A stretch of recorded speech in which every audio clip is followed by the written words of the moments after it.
Hey guys, tonight we're going back in time, way back to the kind of winter that makes modern cold snaps look like spa days.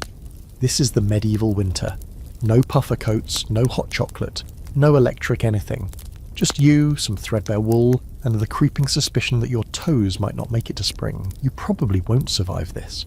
So before you get comfortable, take a moment to like the video and subscribe, but only if you genuinely enjoy what I do here. I'd love to know where you're watching from tonight, and what time it is. Drop it in the comments below. Now, dim the lights, maybe turn on a fan for that soft background hum, and let's ease into tonight's journey together. You wake up in pitch black with only your breath to keep you company. Literally, because your breath is fogging up the inside of the blanket you're curled under, the only warmish cocoon between you and the stone-hard chill of the air. The roof leaks, the walls don't insulate, there's frost on the inside of the wooden door, and under the thin straw mattress you sleep on, the floor is harder than the bread you'll eat later. Your room, if you can call this corner of a shared cottage a room, is so cold you're honestly wondering if dying in your sleep would have been the warmer option. Your fingers are stiff, your nose is burning, and your feet. You haven't felt them since sundown. That's not a figure of speech. You might need someone to check that they're still attached. You shift slightly, and hear the crunch of frost on fabric. Yeah, your blanket froze overnight. The single embers left in the hearth barely gave off enough heat to keep a bowl of soup lukewarm, let alone warm your tiny hay-padded bedroll. The fire died before midnight, and this woodpile's empty. Again. And because it's winter, there's no foraging, no dry kindling, just wet branches and ice. Your neighbours aren't doing any better. You can hear groans from across the one-room space. Your father hacking up something that sounds suspiciously like a dying goat.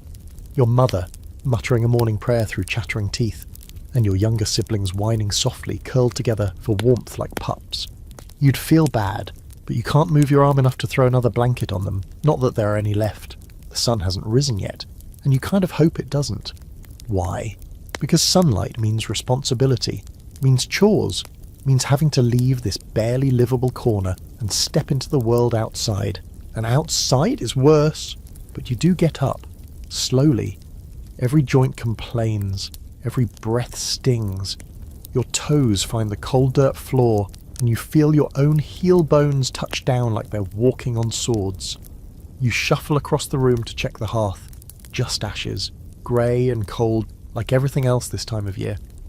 You think of the firewood pile, the one that's maybe a splinter away from being entirely gone. You burned the last of the dry wood a week ago. Now it's just damp logs that hiss and sulk in the fire instead of burning. You even tried burning some thatch from the roof, but that just smoked up the whole house and earned you a thump on the head from your grandmother, who insists that smoke summons the death angels. She might not be wrong. You tug on your woolen tunic, thick but not warm, and scratchy enough to exfoliate several layers of skin. Then come the leggings, coarse, damp, smelling vaguely of sheep and regret. And finally your boots, cracked leather stuffed with straw, not fur straw, because fur is for nobles. You're not a noble, you're a peasant, which is a nice medieval word for person who works all day and dies early. Still you step outside. The door creaked open with a crackle of ice, and instantly your nostrils flare with the slap of frigid air. Your breath comes out like smoke. You feel it crystallize in your eyelashes. The ground crunches beneath your boots. Snow packed hard over frozen mud. And the sun? It's not up yet. It's just a pale glow on the horizon, like the sky's trying to remember what warmth looks like. You glance across the village. Smoke rises lazily from a few chimneys, those who managed to find something flammable last night. You're not one of them. The whole place looks like a sketch of itself, all charcoal outlines and grey mist. A dog barks in the distance, then goes silent. Either it found something edible, or it froze mid-snarl. There's a moment standing in the bitter dark where you seriously contemplate whether you could sneak into the woods and just sleep there forever. But you know better. The woods are worse. Not just because of the wolves, though those are real, and yes, they're hungry. It's because even the trees feel angry in the winter, like they're judging you for trying to light them on fire. You head to the tiny shed you call a wood store, and stare at the sad pile. It's more snow than wood.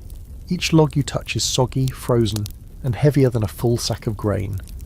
You bring one inside anyway, it's that or freeze. You toss it on the embers and sit back. It hisses like an angry cat, gives off a puff of steam, then just sits there. unburned, mocking you. People talk about the quiet beauty of winter, but that's usually from the perspective of someone holding a cup of cocoa near a fireplace, not a guy trying to warm his hands on a log that smells like swamp mould. But here's your quirky detail for the day. In some parts of medieval Europe, it was common to bring livestock indoors during the winter.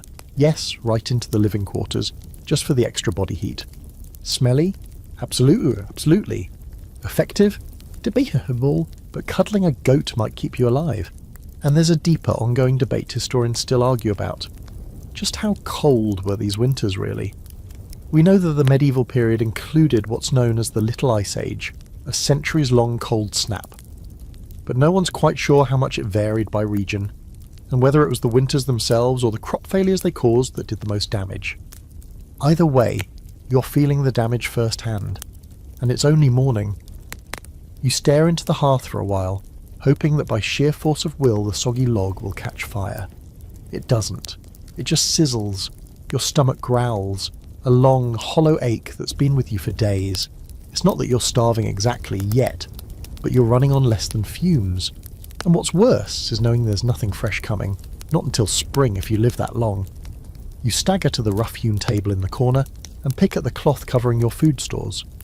This morning's menu is simple: a chunk of blackened rye bread, crusty enough to cut your gums. And that's the good part. The rest of the loaf is starting to mould around the edges, those fuzzy green bits you pretend not to see. You scrape it off with your fingernail and tell yourself mould is just extra texture. Maybe it's medicinal.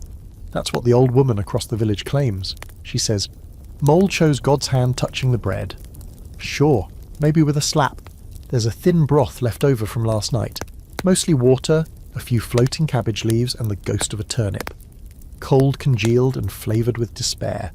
You slurp it anyway, because you need something in your belly before you venture out into the morning's work. Outside, the frost is thick on every surface. Even the livestock are sluggish. The chickens haven't laid in days, and your only pig is shivering so hard it looks like it's dancing.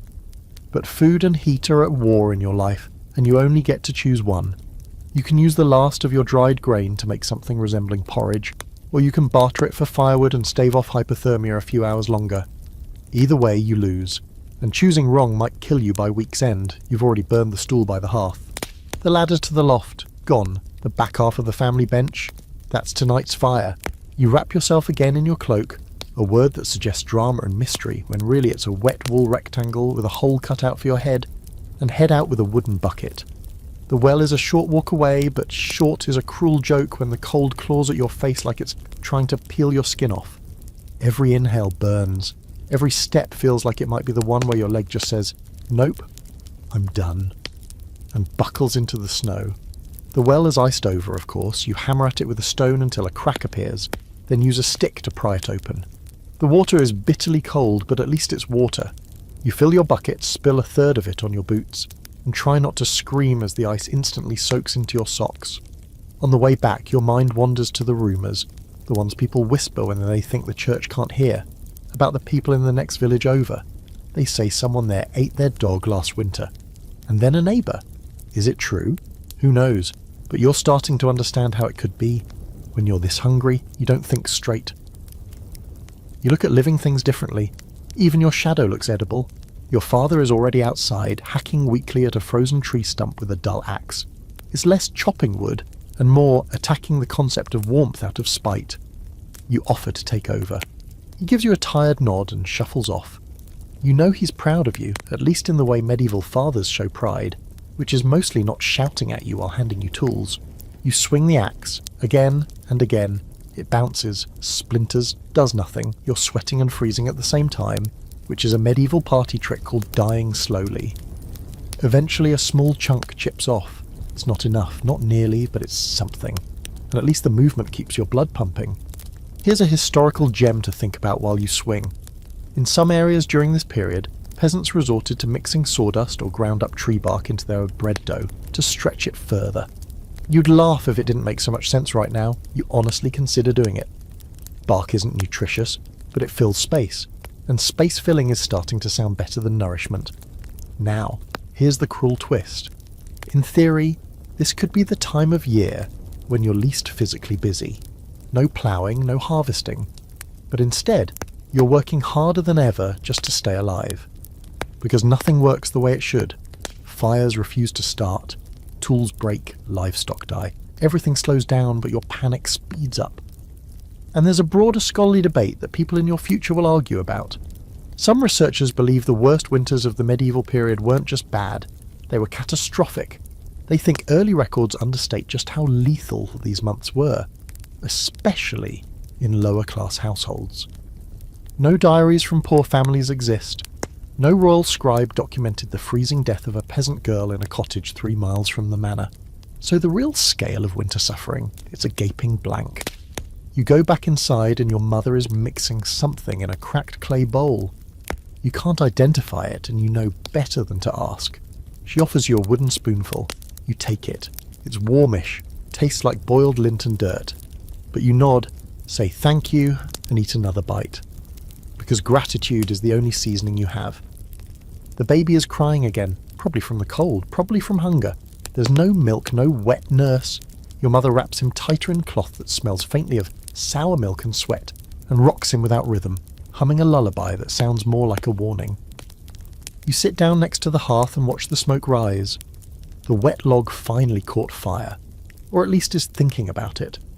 Your legs ache. Your fingers are swollen and purple. Your breath still clouds the room, but now it's mingled with smoke.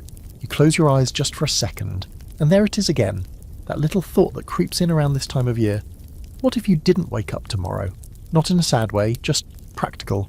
One less mouth to feed, one less shivering body taking up blanket space. But then the baby squeals and your mother hums louder and the fire hisses, and you sigh and open your eyes again. Because winter hasn't beaten you yet.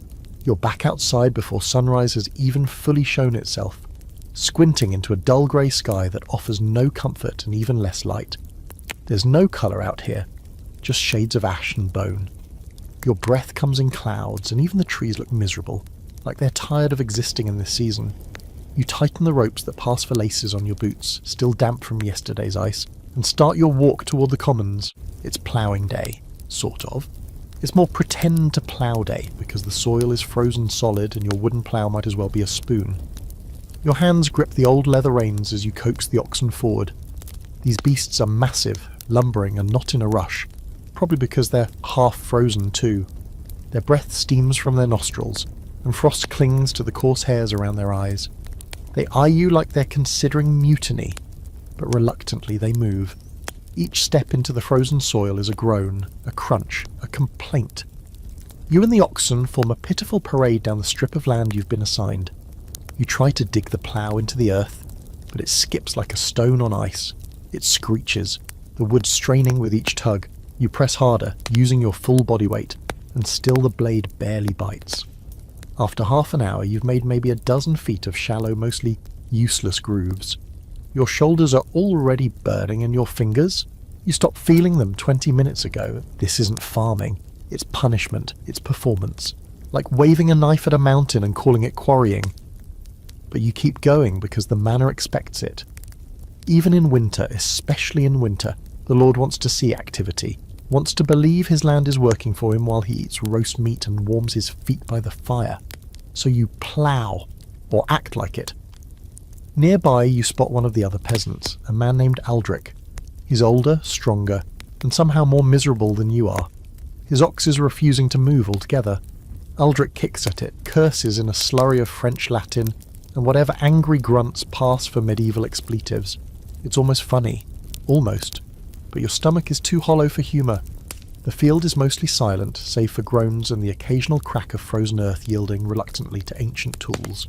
This might be a good time for a little-known historical tidbit. Medieval peasants sometimes added pig or cow manure to their frozen fields in hopes the steam would soften the topsoil. That's right. They were literally trying to warm the ground with poop. It didn't work well, but it made them feel like they were doing something. You wonder if you should try it. You pause to rest. Your back aches in that permanent way now. It doesn't matter how you move, bending, standing, walking, it always hurts. The cold makes your muscles feel tight and ancient. You look down at your hands. They're raw, rid, cracked. The skin is splitting near your thumbs. You suck in air and it tastes like metal. Then you hear it, the distant toll of a bell. Not for mass, not for prayer. It's the manor's call to market. Today's the once-a-month village trade, and while that sounds festive, it's more like organised desperation. People come with whatever scraps they've managed to preserve or scavenge, and they try to trade up. Smoked fish for dried apples, boiled leather for pickled beets. No one's happy, everyone's cold. You hitch the oxen and head toward the central square, hoping your small bundle of dried roots and limp leeks might get you something. Anything new. Maybe a hunk of salted pork. Maybe a few cloves of garlic. Maybe a potato that doesn't look like a shrunken head. The market square is pitiful. A few dozen villagers mill about with baskets and sacks and wide empty eyes. There's no shouting, no laughter, no music, just the scrape of boots in snow and quiet murmurs of bartering. A woman holds up a jar of something murky and red. She says it's fermented cranberry stew, but it smells like regret and vinegar. You move on. Someone offers you a fish, it's frozen solid, its eyes like marbles, and it smells like the back end of something dead. You decline. You're hungry, not suicidal. Eventually, you manage to trade your roots for a small wedge of cheese. Hard, pungent, and likely older than you. But it's protein, and you feel a flicker of victory. You tuck it carefully into your satchel, like it's treasure. You pass by the manor gates on the way back. You don't look directly through them, you know better, but you catch a whiff of meat on the air. Rich, greasy, seasoned. Probably roasted lamb, maybe venison. The Lord eats well, especially in winter. That's the joke, really. When the village is starving, the manor is feasting. It's like the seasons invert inside those stone walls. You try not to hate him. It's dangerous to feel too strongly about people who can hang you for insolence. But it's hard. Your fingers are bleeding, your lips are cracking, and the only meat you've tasted in weeks is that cheese, which may or may not count as meat depending on how alive it smells. That's the cruel reality of winter in your world. Everything's a transaction. Warmth costs food, food costs labour, labour costs health, and health is a luxury few peasants keep through January. Interestingly, modern scholars still argue about whether peasants truly accepted this system, or secretly rebelled in smaller, quieter ways. There are signs, missing livestock, faked sickness, accidental tool damage, that hint at little resistances. People weren't just helpless, they adapted. Bent rules, looked the other way when someone stole a turnip. It wasn't justice, but it was survival. Back home you'd divide the cheese into thin slivers, one for each family member, and chew yours slowly, letting the salt sting your gums. It's the most flavour you've had in days. Your mother pretends not to enjoy it, but you see her eyes flutter shut while she chews. The baby is asleep again, bundled in every scrap of cloth you own. Outside, the sun is already dipping. Your day is over, your body is wrecked. Your belly is still mostly empty, but for one blessed, smelly, rock-hard moment, you had cheese. That counts for something. You wake in the dark again, but this time it's darker than usual. The kind of dark that feels heavy, like the whole sky collapsed while you slept. You blink and listen. No birds, no wind, just the slow rhythm of dripping water from somewhere in the rafters. That means the snow on the roof is melting. Briefly. Bad sign. It means the air has warmed just enough to turn snow into slush, which inevitably turns your world into a soaking, freezing sponge. You sit up and instantly regret it. Your neck feels like it was twisted in the night by an angry blacksmith, and your back might as well be a medieval architectural structure, permanently bowed, rigid and full of splinters. You don't need a mirror to know what you look like. Pale, chapped and glazed with the layer of winter sweat. Every pore of your body is fighting to survive. You're not dying exactly, but you're not doing anything else either. There's no fire left. The log you worked so hard to chop yesterday burned out sometime during the night, leaving just a nest of ash and smoke-smeared rocks. You reach for your boots, stiff and damp, and slide them on with the kind of grace usually reserved for shoving frozen sausages into hollowed-out rocks. You give one good yank on the laces and wince as the leather snaps in your hand. Doesn't matter.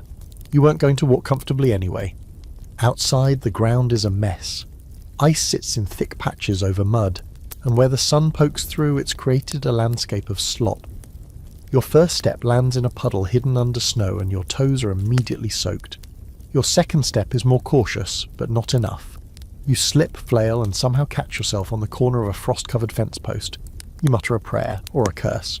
Honestly, at this point it's the same thing. Breakfast today is a quiet horror show.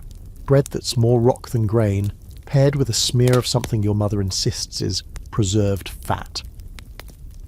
From what animal? You don't ask. You're just thankful it's not moving. You chew slowly, wincing as you feel the edges scrape your mouth. Someone mentions going to check the livestock, and you realise that someone is probably you. So off you go, across the muck to the sagging structure that passes for a barn. You push the door open and are greeted by the thick, cloying stench of animal life at its most condensed. Sour hay, old droppings, and the sour funk of beasts who haven't moved much in weeks. The cow, your only one, gives a grunt and lifts her head. She looks miserable, and you're sure if she could speak, she'd demand passage to a warmer climate or simply death. You check her feed, then the goats. They are both low. You dump what's left of the hay into the troughs and whisper apologies. You can't afford to let them die, not just because you need their milk, but because you're emotionally way too attached at this point. These animals are basically roommates now, and frankly more pleasant than most of the humans you know. You wipe your hands on your tunic, which adds a new stripe of filth to your growing collection, and step outside just as the wind kicks up. It cuts through your clothing like tiny icy knives. No matter how many layers you wear, it is never enough. Wool helps, sure, but it's not miracle fabric. It's itchy, heavy, and turns to frozen armour the second it gets wet. You wrap your cloak tighter and start heading toward the forest's edge. It's gathering time. Though what exactly you're gathering in this season is a mystery even to you. Every twig is frozen, every branch brittle, and the snow hides everything useful. Still, you poke around with a stick looking for kindling or bark that could be stripped. Maybe some mushrooms, the edible kind if you're lucky, the hallucinogenic kind if you're unlucky but bored. You find a few scraps, a pine cone here, a dead root there, and add them to your bundle. You pretend it's an accomplishment. Let's slide in a quirky historical fact while you shuffle through the snow. In parts of medieval Scandinavia, people made shoes out of birch bark during the winter. Lightweight, fairly waterproof, and terrible for anything longer than a walk to the outhouse. Still, you kind of wish you had a pair. Your boots aren't winning any awards. Back home, your family is prepping the midday meal. Prepping is generous. It's a pot of snow slowly melting over a small fire, with some dried peas and leftover bacon grease swirled in for flavour. You can smell it from the door. It's not awful, but it's not hopeful either. Still, everyone gathers around the pot like it's a royal banquet. You each get a ladleful, and for a few minutes, the room goes silent. Everyone eats, even the baby who gums his way through a crust of bread like it's candy. There's a heaviness in the air, and it's not just the food. It's the feeling that this season has no end. That maybe spring forgot about you. The calendar says you're halfway through winter, but the calendar lies. Winter doesn't care about dates. It just rolls on, steamrolling morale. The rest of the day is spent in survival chores. Darning socks with twine, scraping candle wax into reused moulds, patching holes in the wall with mud that's mostly frozen solid. You're always doing something, but nothing feels productive, just necessary. You catch yourself staring out the window at one point, just watching snow fall in lazy spirals. You wonder what it would be like to live in a world where winter was a vacation, where people skied for fun, drank warm spiced wine by choice, laughed in the snow. You shake your head. Madness. Now and then you hear dogs barking in the distance. Then silence. That's the worst sound of all. Not the bark, but the cut-off. Like something answered. Wolves are always a threat in winter. They come closer to villages when food gets scarce. People in your village have lost chickens, pigs, even children. It's not just stories. One man found half a sheep's carcass dragged into the woods. Another found boot prints next to paw prints, and no boot wearer. Historians still debate how often these wolf attacks really happened. Some say the stories were exaggerated, used to scare people into staying close to home. Others think we've underestimated how deadly wild animals were in pre-modern winters.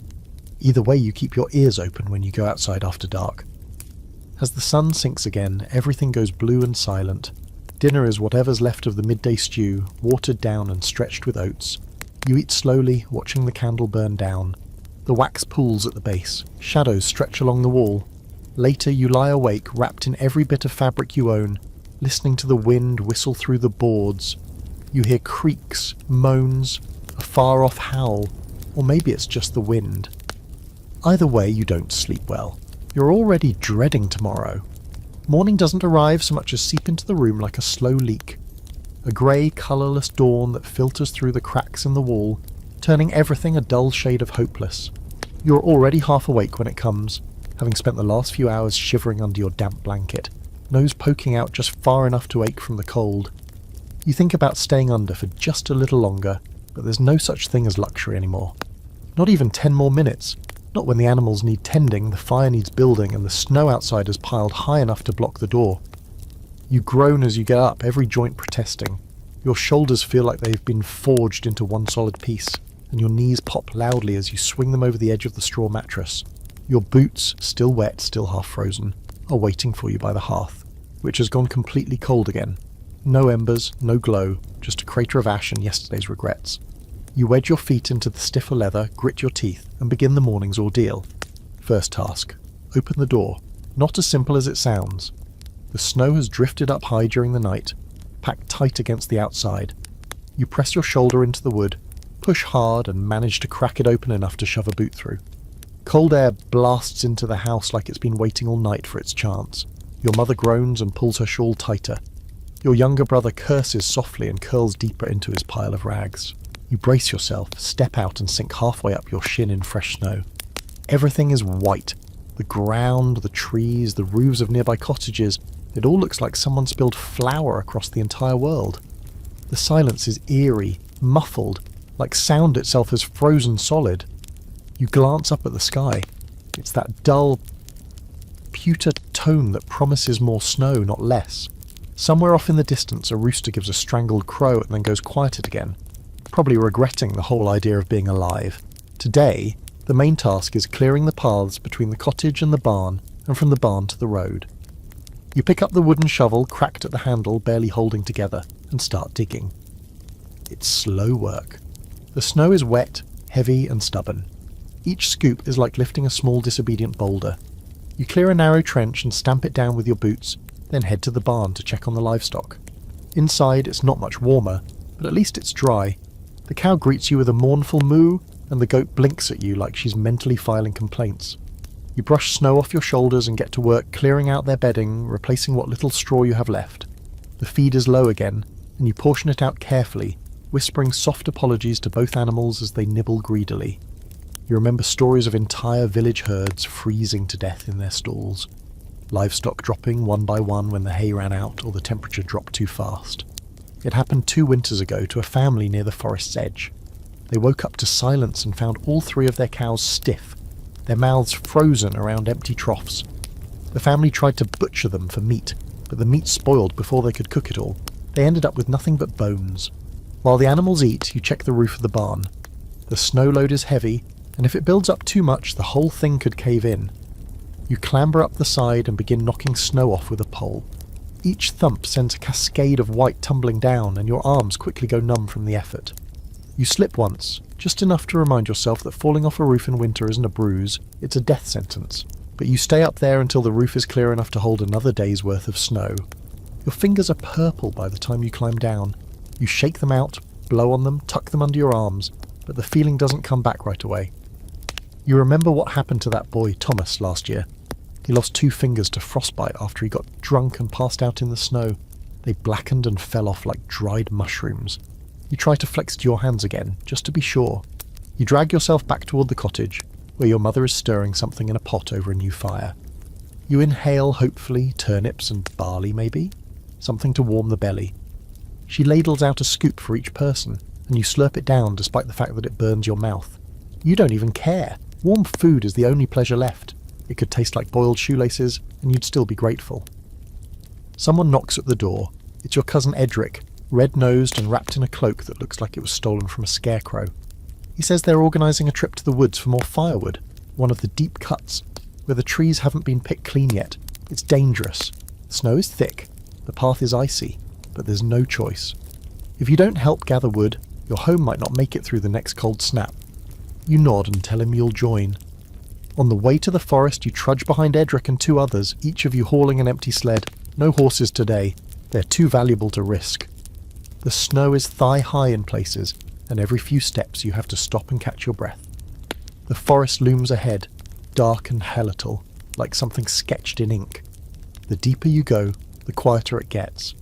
Even the wind hushes in here, and the snow seems to suck the sound right out of the world. You start hacking at the smaller branches first, anything that's already dead or leaning. You don't bother with perfect cuts, just get it off the tree and into a pile. Your breath comes fast now, fogging in bursts as you swing the axe again and again. Your arms shake. Your feet feel like blocks of ice, but the pile grows. That's all that matters. Just as you finish tying the last bundle to the sled, you hear something strange. A crunch that doesn't match your rhythm. Edric freezes. The others stop too. You all turn toward the sound. Just trees? A falling branch? Or something else? A deer? A wolf? You squint into the trees and see nothing, but the silence afterward feels deliberate. You hurry the final knots and start dragging the sled back home. Historians still debate how common wolf attacks were in this period, especially during harsh winters. Some say the records exaggerate the danger to build village solidarity, or fear. Others point to the frequency of missing persons reports and wolf carcasses found near homes and say, no, the wolves were absolutely real. Tonight you don't care which theory is correct, you care that you made it home. You unload the wood, stack it near the hearth, then collapse onto your blanket, still wearing your boots. You'll take them off eventually. Just not yet. You dream of sun. Not the weak dishwater sunlight of a medieval winter morning, but a warm golden blast of it. A sun that actually means something. The kind of sun that wakes you up already sweating, with birds singing, and bees buzzing, and maybe, just maybe, a pear falling from a tree into your outstretched hand. Of course, that's all a lie. A sun like that doesn't exist right now. Not in your life. Not in this frozen little corner of the world where winter shows up in late autumn and doesn't leave until the flowers have already died again. You jolt awake to the sound of your brother knocking over the woodpile in the corner. A cascade of sticks hits the dirt floor and rolls toward the fire, which has once again reduced itself to a sulking whisper of smoke. You sit up slowly. Every inch of your body aches like you spent the night fighting in a bar brawl with your own skeleton. You stretch, which is just code for remember all the ways you are now permanently broken, and pull your cloak around your shoulders. Today is market day. Again, which you might remember from the last time you went as the place where hope goes to limp around on frostbitten feet. But this time, you're not going to trade food or firewood, you're going to beg. Not loudly, not on your knees. You're not quite there yet, but you're bringing a basket of scraps, some ragged bits of cloth, a tiny iron pin, a cracked wooden comb, and hoping someone will see something useful in it. You're aiming for salt, maybe, or some dried herbs, something to make the turnip stew taste less like hot sadness. You bundle up, layers upon layers, wool over linen over wool. You're so padded you can barely move your arms, but at least that keeps the wind out. Sort of. Your boots, still damp from yesterday's forest trip, squelch ominously with every step. Outside the snow is higher than before, reaching your knees now. The wind hasn't stopped in days. It moves like a living thing through the trees, curling around houses, whispering curses into the cracks. The road to the market is little more than a beaten path between snowbanks. You walk with your head down, shoulders hunched, clutching your pathetic offering like it's treasure. The village looks more like a graveyard today. People moving in slow, jerky steps like zombies. Everyone's thinner than they were at Christmas. Everyone's eyes are deeper in their skulls. You don't speak. No one does. Words are too expensive. At the market, a few stalls have been cobbled together from broken tables and scraps of cloth. No one has much. A handful of root vegetables here. Some jars of preserved beets. One old woman is selling what she claims is lamb fat, but it smells suspiciously fishy. You wander, checking prices, calculating ardently what your junk basket might buy. A younger boy, maybe 12, points at the comb. "My sister needs one," he mumbles. You nod, hand it over. In return, he gives you a small sack with something inside. You peek, dried nettle leaves. Not much, but better than nothing. You keep trading, the cloth for a wedge of crumbly white cheese, the pin for 2 cloves of garlic so small they look like they've already given up. You hold on to one item, a small carved wooden figure. It used to be part of a toy your father made before his back went bad. You keep it more out of stubbornness than sentiment. Not because you think you'll use it, but because it's the last thing in the basket that feels like yours. There's a slight commotion near the centre of the square. A merchant from the next village has arrived, dragging a sled piled high with goods. Oats, apples, something wrapped in wax cloth that smells like smoked pork. He's surrounded quickly. You edge closer but hesitate. You can't afford any of this. Not unless you trade something bigger, like your cloak or your boots. You consider it. The boots are wet and cracking anyway. You could give them up, go barefoot for a while. But your toes are already tender. Already that weird mottled colour you don't like to think about. So you hold back. You watch instead as a larger man elbows his way through the crowd and throws down a full haunch of venison in exchange for 3 sacks of oats. You look down at your garlic and realise just how far you are from real food. The merchant eyes you, half out of boredom, half out of suspicion. You buying or staring? He asks. You don't answer. You turn away. Pride is thin ice in winter, and you're always 2 steps from falling through. You leave the market with your little trades and head back along the road, clutching the nettles and cheese as if they might vanish. The wind bites harder now. The snow is falling again, slow, silent, relentless. And here's your fun fringe fact for today. In medieval England, during especially brutal winters, people sometimes resorted to something called breadstone. Not a cool name. It's literally flour mixed with powdered stone, chalk, clay, or ground up bone, to stretch out the food supply. Imagine chewing through a loaf of mineral-rich despair. Now imagine that's the best meal you've had all week. When you get home, your sister is stirring a pot of something over the fire.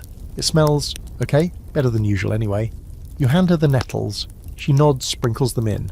Then you break off a piece of cheese and let it melt slowly on your tongue while the stew finishes cooking. For a second, just a moment, you don't feel cold. Not warm exactly, but less cold. Which is the closest you get to joy these days. The stew is watery and thin, but the garlic helps. So does the heat. You huddle around the fire with your family and pass the bowl back and forth. No one speaks, no one needs to. You're all just glad to be eating something that doesn't taste like tree bark. Later, when the fire burns low and everyone else is asleep, you sit alone by the embers. You pull the wooden figure from your cloak and turn it over in your hands. You think about giving it up at the next market, but you don't.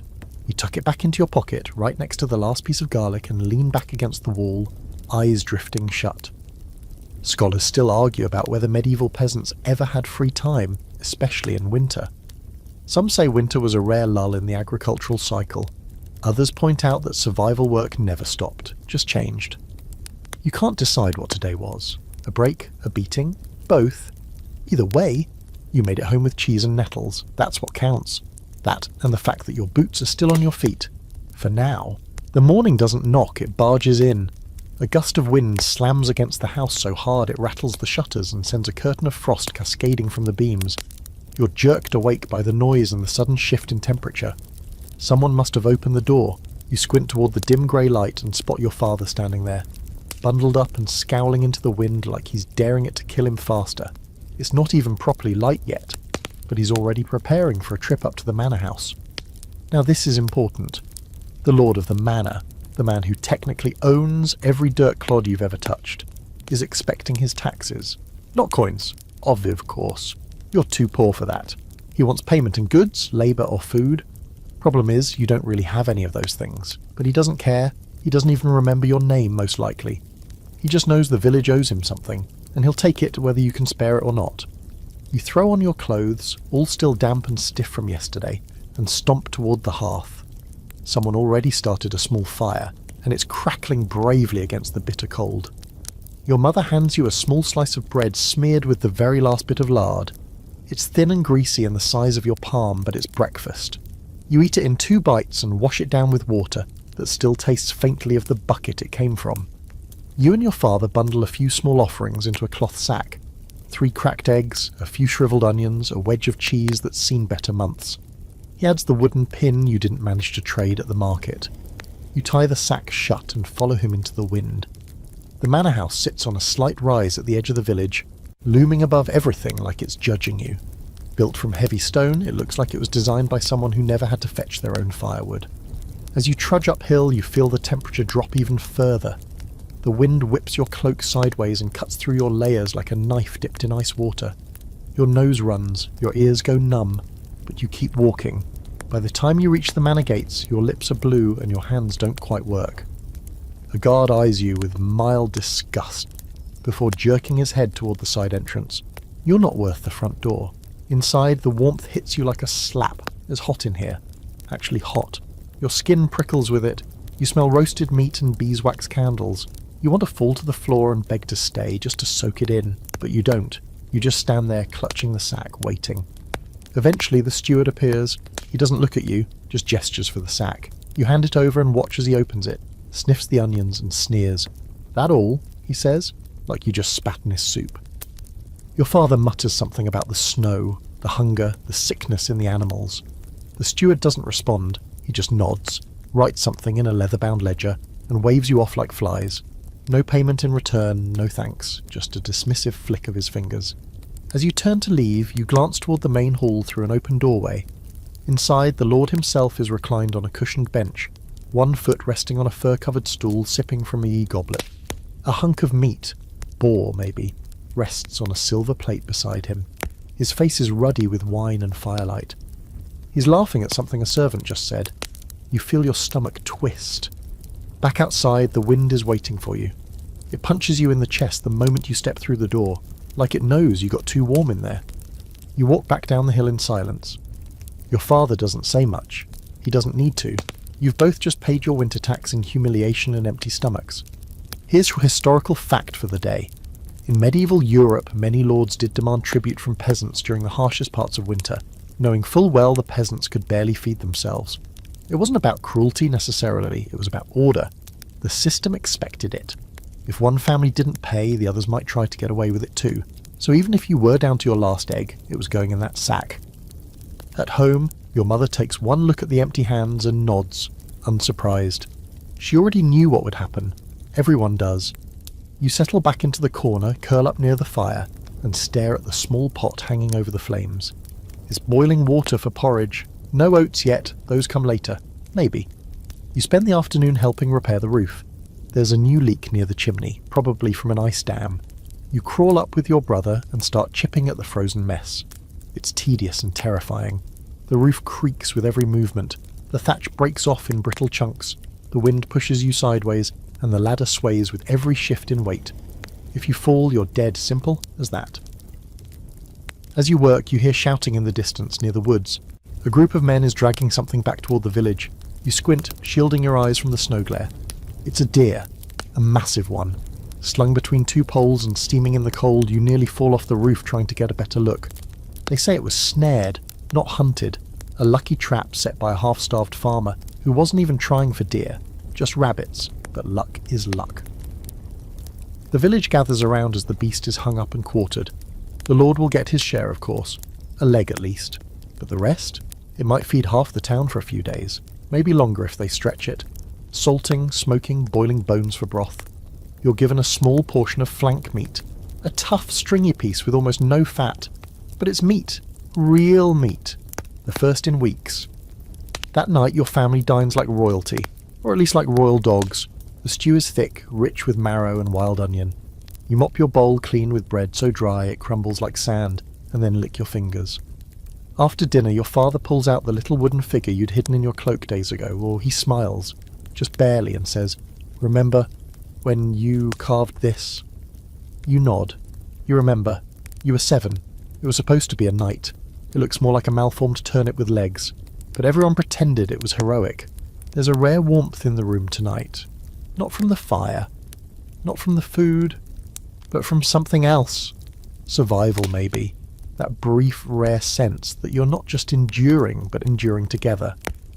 Still the wind hasn't stopped, and the snow is falling again. The wind howls all night, turning your dreams into a whirlwind of rattling shutters and cracking branches. You keep waking up with your blanket pulled tight around your face, heart racing, unsure whether the noises are inside the house or just inside your head. At one point, something thuds against the roof. A branch, you hope. Or maybe the sky itself falling apart. You don't dare go outside to check. The only thing worse than a medieval winter night is whatever might be waiting in it. By the time dawn finally wriggles through the cracks in the wall, you've gotten maybe 2 hours of actual sleep. Your eyes feel like they've been sanded. The fire is almost out again. Just a few orange coals hanging on like they know they're about to be replaced by another underwhelming, reluctant log. Your father is already awake, of course, trying to coax the embers into flames using dried straw and steady, frustrated breaths. The stew from last night sits in the corner in a cracked pot, congealed into a thick, lumpy paste. Still, it's better than nothing. You reheat it slowly and portion out the last few bites. It's not enough for everyone, so you and your older brother pretend you're not hungry while the others eat. That's the new family tradition. Self-denial served daily with a side of guilt.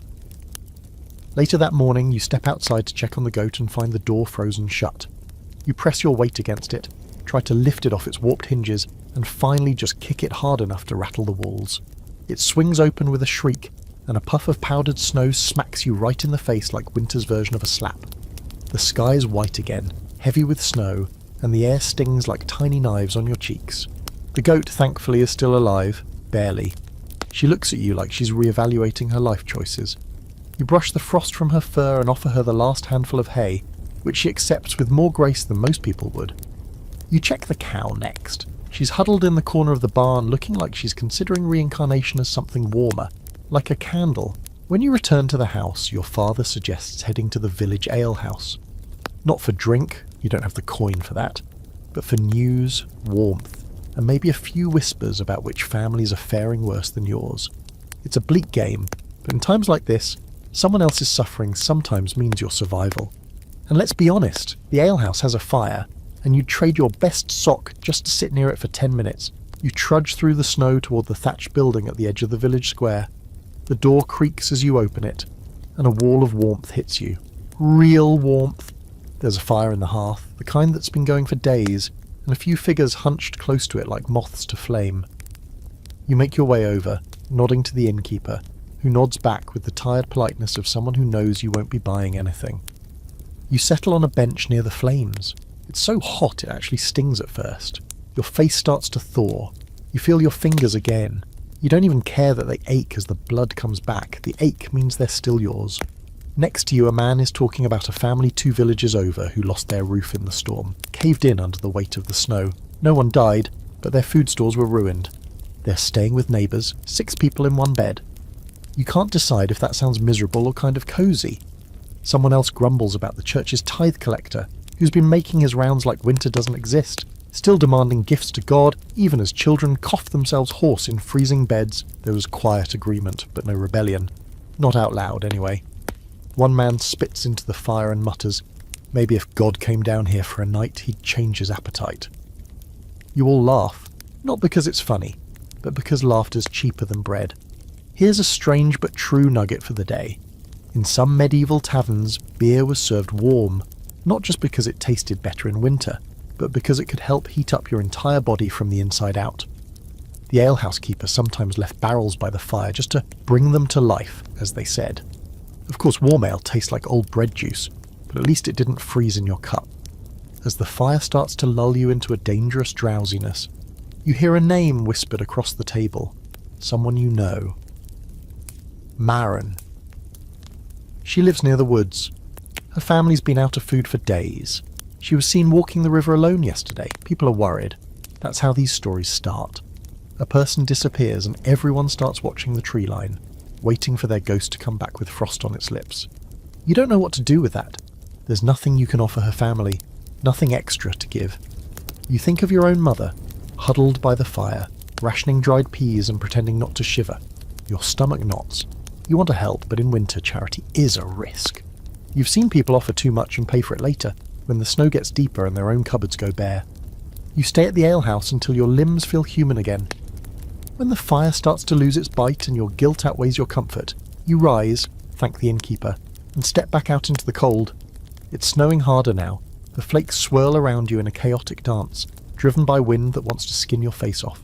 You tug your hood low and begin the slow walk home. You pass by the church on the way and pause under its overhang. The bell hasn't rung in days, probably frozen solid. You glance at the locked door and wonder what it's like inside. Warm, probably, dry, with bread and cheese tucked away for the monks. You shake off the thought. That door only opens to prayers or coin. You've got neither. Scholars today still argue over how much social support actually existed in small medieval villages during brutal winters. Some claim mutual aid was common, that neighbours helped each other in times of need. Others say desperation made people turn inward, hoarding what little they had. You suspect the truth lives somewhere in between. Sometimes people surprise you, Sometimes they disappoint you. Mostly you just try to make it through another day without freezing or starving. Back at home, your brother is breaking up a wooden stool to feed the fire. You nod. Good choice. That stool's been wobbly for months. Better in the hearth than under your butt. The smell of smoke fills the room, mingling with the scent of boiling water and something vaguely edible. Dinner is thin tonight, just broth with a few oat grains floating in it like lost ships. But you eat it gratefully, warming your hands around the bowl. Your mother smiles faintly. Your sister laughs at something your father mumbles. It's not joy exactly, but it's close enough to pass for it. The wind howls again outside, shaking the walls, but inside the fire holds steady, and for a few fragile hours you feel like the cold can't quite reach you. You wake to the sound of silence. Not the peaceful kind.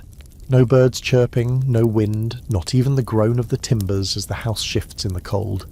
This is a heavier silence, a dead, pressing stillness that fills every crack and makes the air feel thicker, like the whole world is holding its breath. You sit up slowly, feeling the crunch of frost beneath your blanket. That's right, frost. Inside, again. The fire must have gone out early, and no one was willing to crawl from their warm spots to stoke it.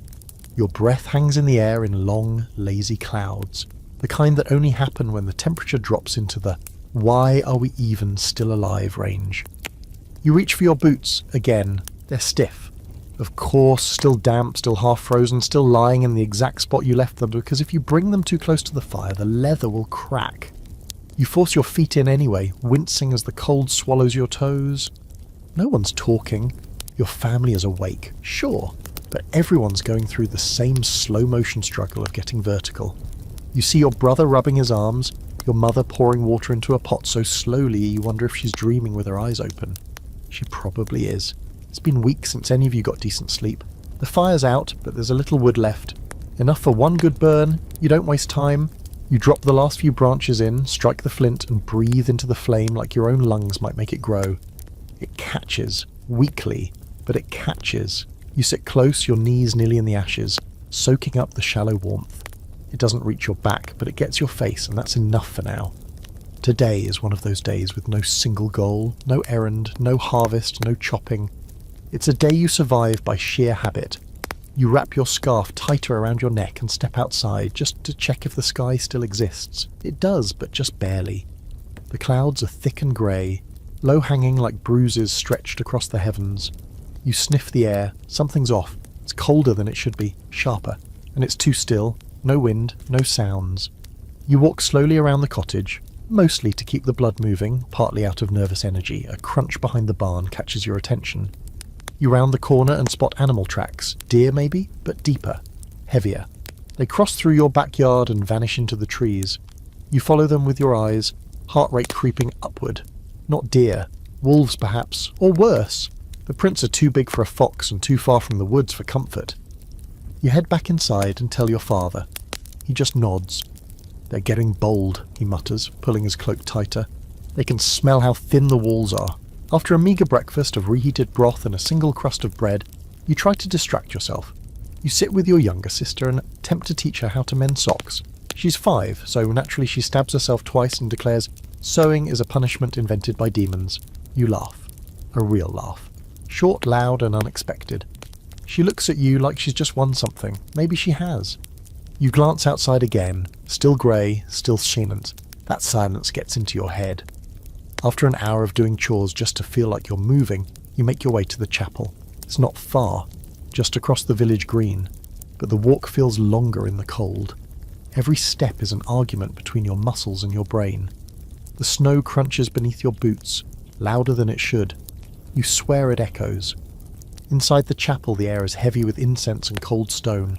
The priest is there, bundled in a heavy robe, his fingers yellowed and swollen. He's lighting candles at the altar, and the only other person present is an old woman murmuring to herself in the front pew. You sit in the back, your hands buried deep in your sleeves. You're not even here for spiritual guidance. You're here for silence that isn't your house. For walls that feel older and stronger than the ones in your cottage. For warmth, not of the fire kind, but of the being somewhere else kind. Here's your fringe fact. During especially brutal winters, some medieval villagers believed that extended silence outdoors was a sign of supernatural presence. Angels, demons, or even the wild hunt. People said they could feel it in their bones when something unnatural was watching. That kind of silence meant you weren't alone. It meant something was passing through. You try not to think about that as the wind finally starts back up. You hear it whistle through the chapel windows, low and eerie, like the world is exhaling again after holding its breath too long. The priest glances at the door, then back at you. He gives a slow nod, and you return it out of habit. He doesn't speak. You don't need him to. You head home as the snow starts again. Light at first, almost gentle, but the flakes are thick, fat and wet. Warning signs. You pick up your pace. Back inside, your father has decided it's time to burn the last of the kindling. He says it with finality, no drama, just, "That's it, tomorrow we'll go scavenging." The fire roars for once, like it knows it's on borrowed time. Everyone gathers close, legs touch, arms overlap. No one minds. The warmth is worth the crowding. Your mother brings out the small bottle of fermented berry liquor she's been hoarding. She pours a capful into each cup of weak broth and says, "To keep us from freezing in our dreams." You drink it. It's sour, sharp, and stings your throat, but it sends a little glow into your chest. It's the first thing you've tasted in days that didn't make you wince. That night everyone shares stories. Not funny ones exactly, but familiar ones. Like your father falling into the pig trough that one time, or when the goat ate your sister's shoes. You're not laughing hard, but you're smiling, and that's enough. It feels human. Like you've peeled the cold off your bones for an hour. Later, wrapped in every blanket, cloak, and scrap of warmth you own, you drift off. The fire is still burning for now. Your father's still awake, sitting close to it, his silhouette flickering in the glow. He hums something under his breath. Not a song, just sound. Something to hold the silence back. Historians still debate whether medieval winters were worse than the modern climate records show. Some say the Little Ice Age was exaggerated. Others believe the accounts don't go far enough, that peasants like you endured far colder, harsher conditions than any modern model can estimate. You're not a scholar. You don't need charts or weather logs. You know how cold it gets when your tears freeze on your face before they hit the ground. And tonight, you'll dream of heat again, just long enough to forget that tomorrow you have to find firewood in a world made of ice. The fire has gone out again. Of course it has. You could swear the flames are actively plotting against you now, burning fast, too fast, leaving nothing but brittle black splinters and the bitter memory of warmth. You wake to cold so sharp it feels like your skin's wearing ice from the inside out. Your fingers are curled into claws beneath your blanket, and your nose might as well be carved from stone. You shift slightly and hear that now familiar crunch. Frost on fabric. It's a lovely reminder that yes, you did in fact spend the night freezing inside your home. You groan, stretch, and immediately regret both. Every joint resists. Your muscles ache like you were wrestling wolves all night. Your back reminds you that straw mattresses are really just polite piles of hay. You sit up and wrap yourself tighter in your cloak before forcing your reluctant feet into your stiff, cold boots. The left one greets you with a squelch. Still damp, of course. Your mother is already awake, grinding grain with a look that says she's somewhere between furious and resigned. She doesn't speak. She doesn't need to. The grindstone speaks for her, its slow, steady rhythm the sound of another morning in a season that never ends. You shuffle to the hearth and kneel down, trying to revive the coals. They're stubborn. You blow, you coax, you pray. Eventually, a small flame flickers to life, and you drop in the last chunk of dry wood with the same reverence you'd give to a holy relic. Breakfast is what you might call symbolic. A scrap of cheese for each person, the heel of a bread loaf that could chip teeth, and a mug of weak broth made from bones that were already boiled twice. It's not enough, not even close. But it keeps your hands busy, your mouths occupied, and your stomachs from making embarrassing noises, for now. Today's goal is survival again, but more specifically, inventory to your.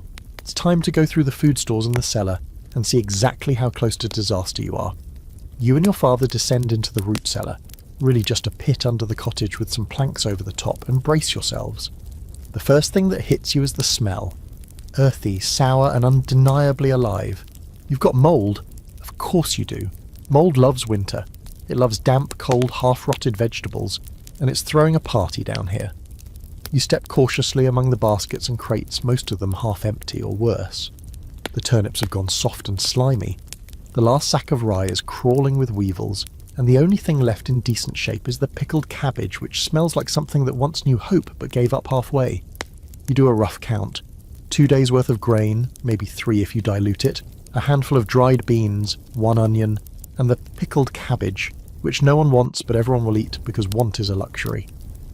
You glance at your father. He's not angry, he's not panicked, he's just quiet. That's worse. You carry what's still good back upstairs, your feet heavy on each step. When your mother sees the haul, she doesn't sigh, doesn't scold.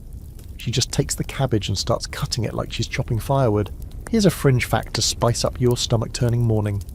In some parts of medieval Europe, people preserved meat by stuffing it in hollowed-out animal stomachs filled with salt and herbs. Sounds gross, absolutely, but it kept food from spoiling. Some historians believe early versions of sausage were less about taste and more about masking rot. Medieval cuisine wasn't exactly farm to table, it was more grave to pan. Outside, the sky is the same bruised grey it's been for weeks. The snow has a crust now, ice on top of powder. Every step crunches like you're walking across a field of broken pottery. You've been asked to check on your uncle, who lives on the other side of the village. He's old, slow and stubborn, the kind of man who insists he's fine even when he's coughing up things that should probably be buried. You bundle up, of course, layer after layer, until you feel like a badly assembled scarecrow. The wind hits you the moment you open the door, slipping between the seams of your cloak and licking at your spine. You trudge across the village, head down, arms crossed, boots cracking through the frozen crust. Your breath clouds the air like smoke from a dying fire. Your uncle's house is barely standing, the roof is patchy, the door sways in its frame, and the windows are more cloth than glass. You knock anyway, no answer. You push the door open and step inside. He's alive, barely. Sitting by a cold hearth, wrapped in every bit of fabric he owns, trying to light a fire with twigs and spite. You kneel beside him, coax the coals back to life, and add a stick from your coat pocket. Yes, you brought your own firewood. You're a better relative than most saints. He coughs a thank you and hands you a bowl. There's a sliver of meat inside where he got it. You don't ask. You take it. Eat it. It's chewy, salty, and surprisingly warm. It feels like stealing from time itself.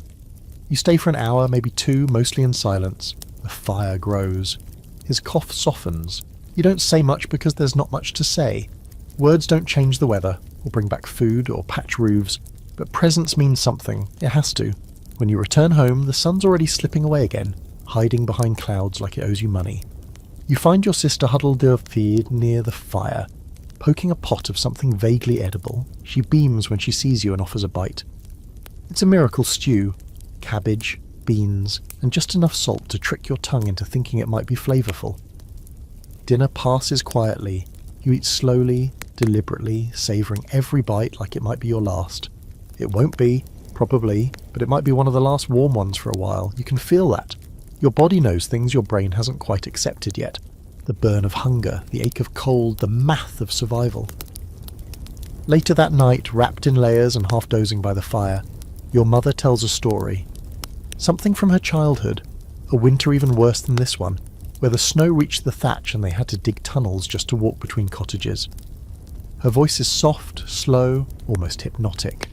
You close your eyes and try to picture it. Not the snow, but the endurance. Historians still argue about the psychological toll of medieval winters. They debate whether people suffered from what we'd now call seasonal depression, or if their expectations were just lower. If misery was so constant that no one even noticed. But you do, you notice. Every freezing toe, every aching belly, every slow, deliberate day you don't die as another tiny rebellion. And so you fall asleep with one arm wrapped around your sister and one foot still cold despite 3 pairs of socks, dreaming of food that doesn't come in jars and skies that don't weigh so much. You wake to the sound of bells, not the usual creak and groan of the house settling, not the wind yowling through the thatch, but real honest-to-God bells, loud, clear, ringing, from the chapel tower in the centre of the village.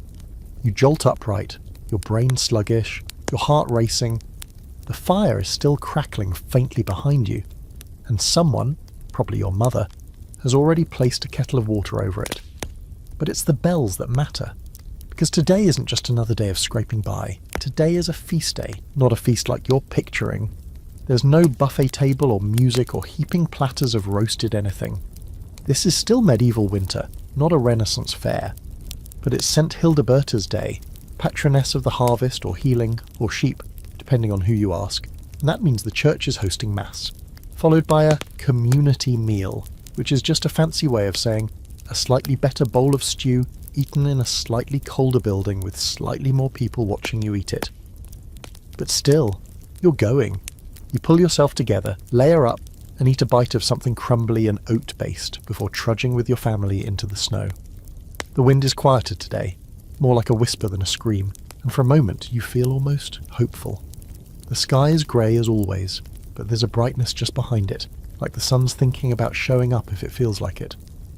The chapel is packed. People are shoulder to shoulder, squished into pews or leaning against stone walls. The floor is damp from melting snow off everyone's boots, and the smell of sweat, smoke and wet wool hits you hard the moment you walk in. Still, there's energy here, a rare buzz. People smile, nod to each other, share half-hearted jokes about the cold and the latest gossip. Who traded what for a bit of pork? Who claims to have seen wolves by the woods? Who passed out drunk in a snowbank and got frostbite on his backside? The priest begins the service, and his voice echoes through the stone arches. You try to pay attention. Really, you do, but your stomach keeps growling and your fingers are still half numb. You're not the only one. A few kids fidget. A baby cries. The woman next to you keeps shifting her weight like her knees are about to give out. You murmur the responses and stand when you're supposed to, kneel when it's time, and mostly pray that the meal comes soon. When the service ends, everyone filters out slowly, heading to the hall next door. Tables have been set up, long wooden boards on barrels, and big pots of stew are already steaming over fires. The smell is amazing. Not just onions and water this time. There's meat in there, real meat. Bits of pork maybe. You see chunks of carrot. Carrot! It feels almost indecent. You line up with your family, bowl in hand, trying to look reverent and not like you're one good sniff away from leaping into the pot. When your turn comes, the volunteer ladles a generous portion into your bowl and gives you a wink. Eat slow, she says. Pretend it's twice as much. You do. You sit on a bench, bowl cradled in your hands, and take the smallest bites possible. The stew is thick, warm, and slightly spicy. Someone definitely found some pepper to throw in. Each spoonful feels like medicine. Your belly doesn't know what to do with food that tastes good. You want to cry and chew at the same time. Across the table, you see faces you haven't seen in weeks. Marin's there, the girl who went missing for a day. She looks thinner, pale, but she smiles when you catch her eye. You lift your spoon in a quiet salute. She nods. There's no need to talk about where she was or how bad things got. If she's here, she made it. That's enough. You finish the stew too quickly and sit with your empty bowl, half listening to the conversations around you. People are bartering, planning firewood runs, discussing who's got extra salt or a chicken willing to trade eggs for turnip greens. No one's laughing exactly, but there's talking, which is more than most days get. It's like this brief feast has loosened everyone's tongues. A man at the next table stands up and starts reciting a tale, something about a winter long ago, when a giant froze to death because he tried to steal bread from St. Hildeberta herself. It's a silly story, obviously made up, but people chuckle and lean in to listen. You like the sound, you like the warmth. Here's your quirky historical twist of the day. Feast days in medieval Europe weren't just religious events. They were also survival checkpoints. Some villages structured their entire winter around them, because if you could just make it to the next feast, you would get at least one decent meal, one warm fowl, one afternoon of not dying. Saints were basically your seasonal sponsors. They couldn't fix winter, but they could throw you a bowl of stew now and then. Back at home, spirits are a little higher. Your mother is humming.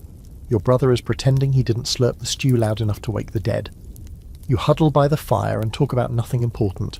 How the snow's changing texture, whether it'll freeze hard again tonight, if the cow might be pregnant.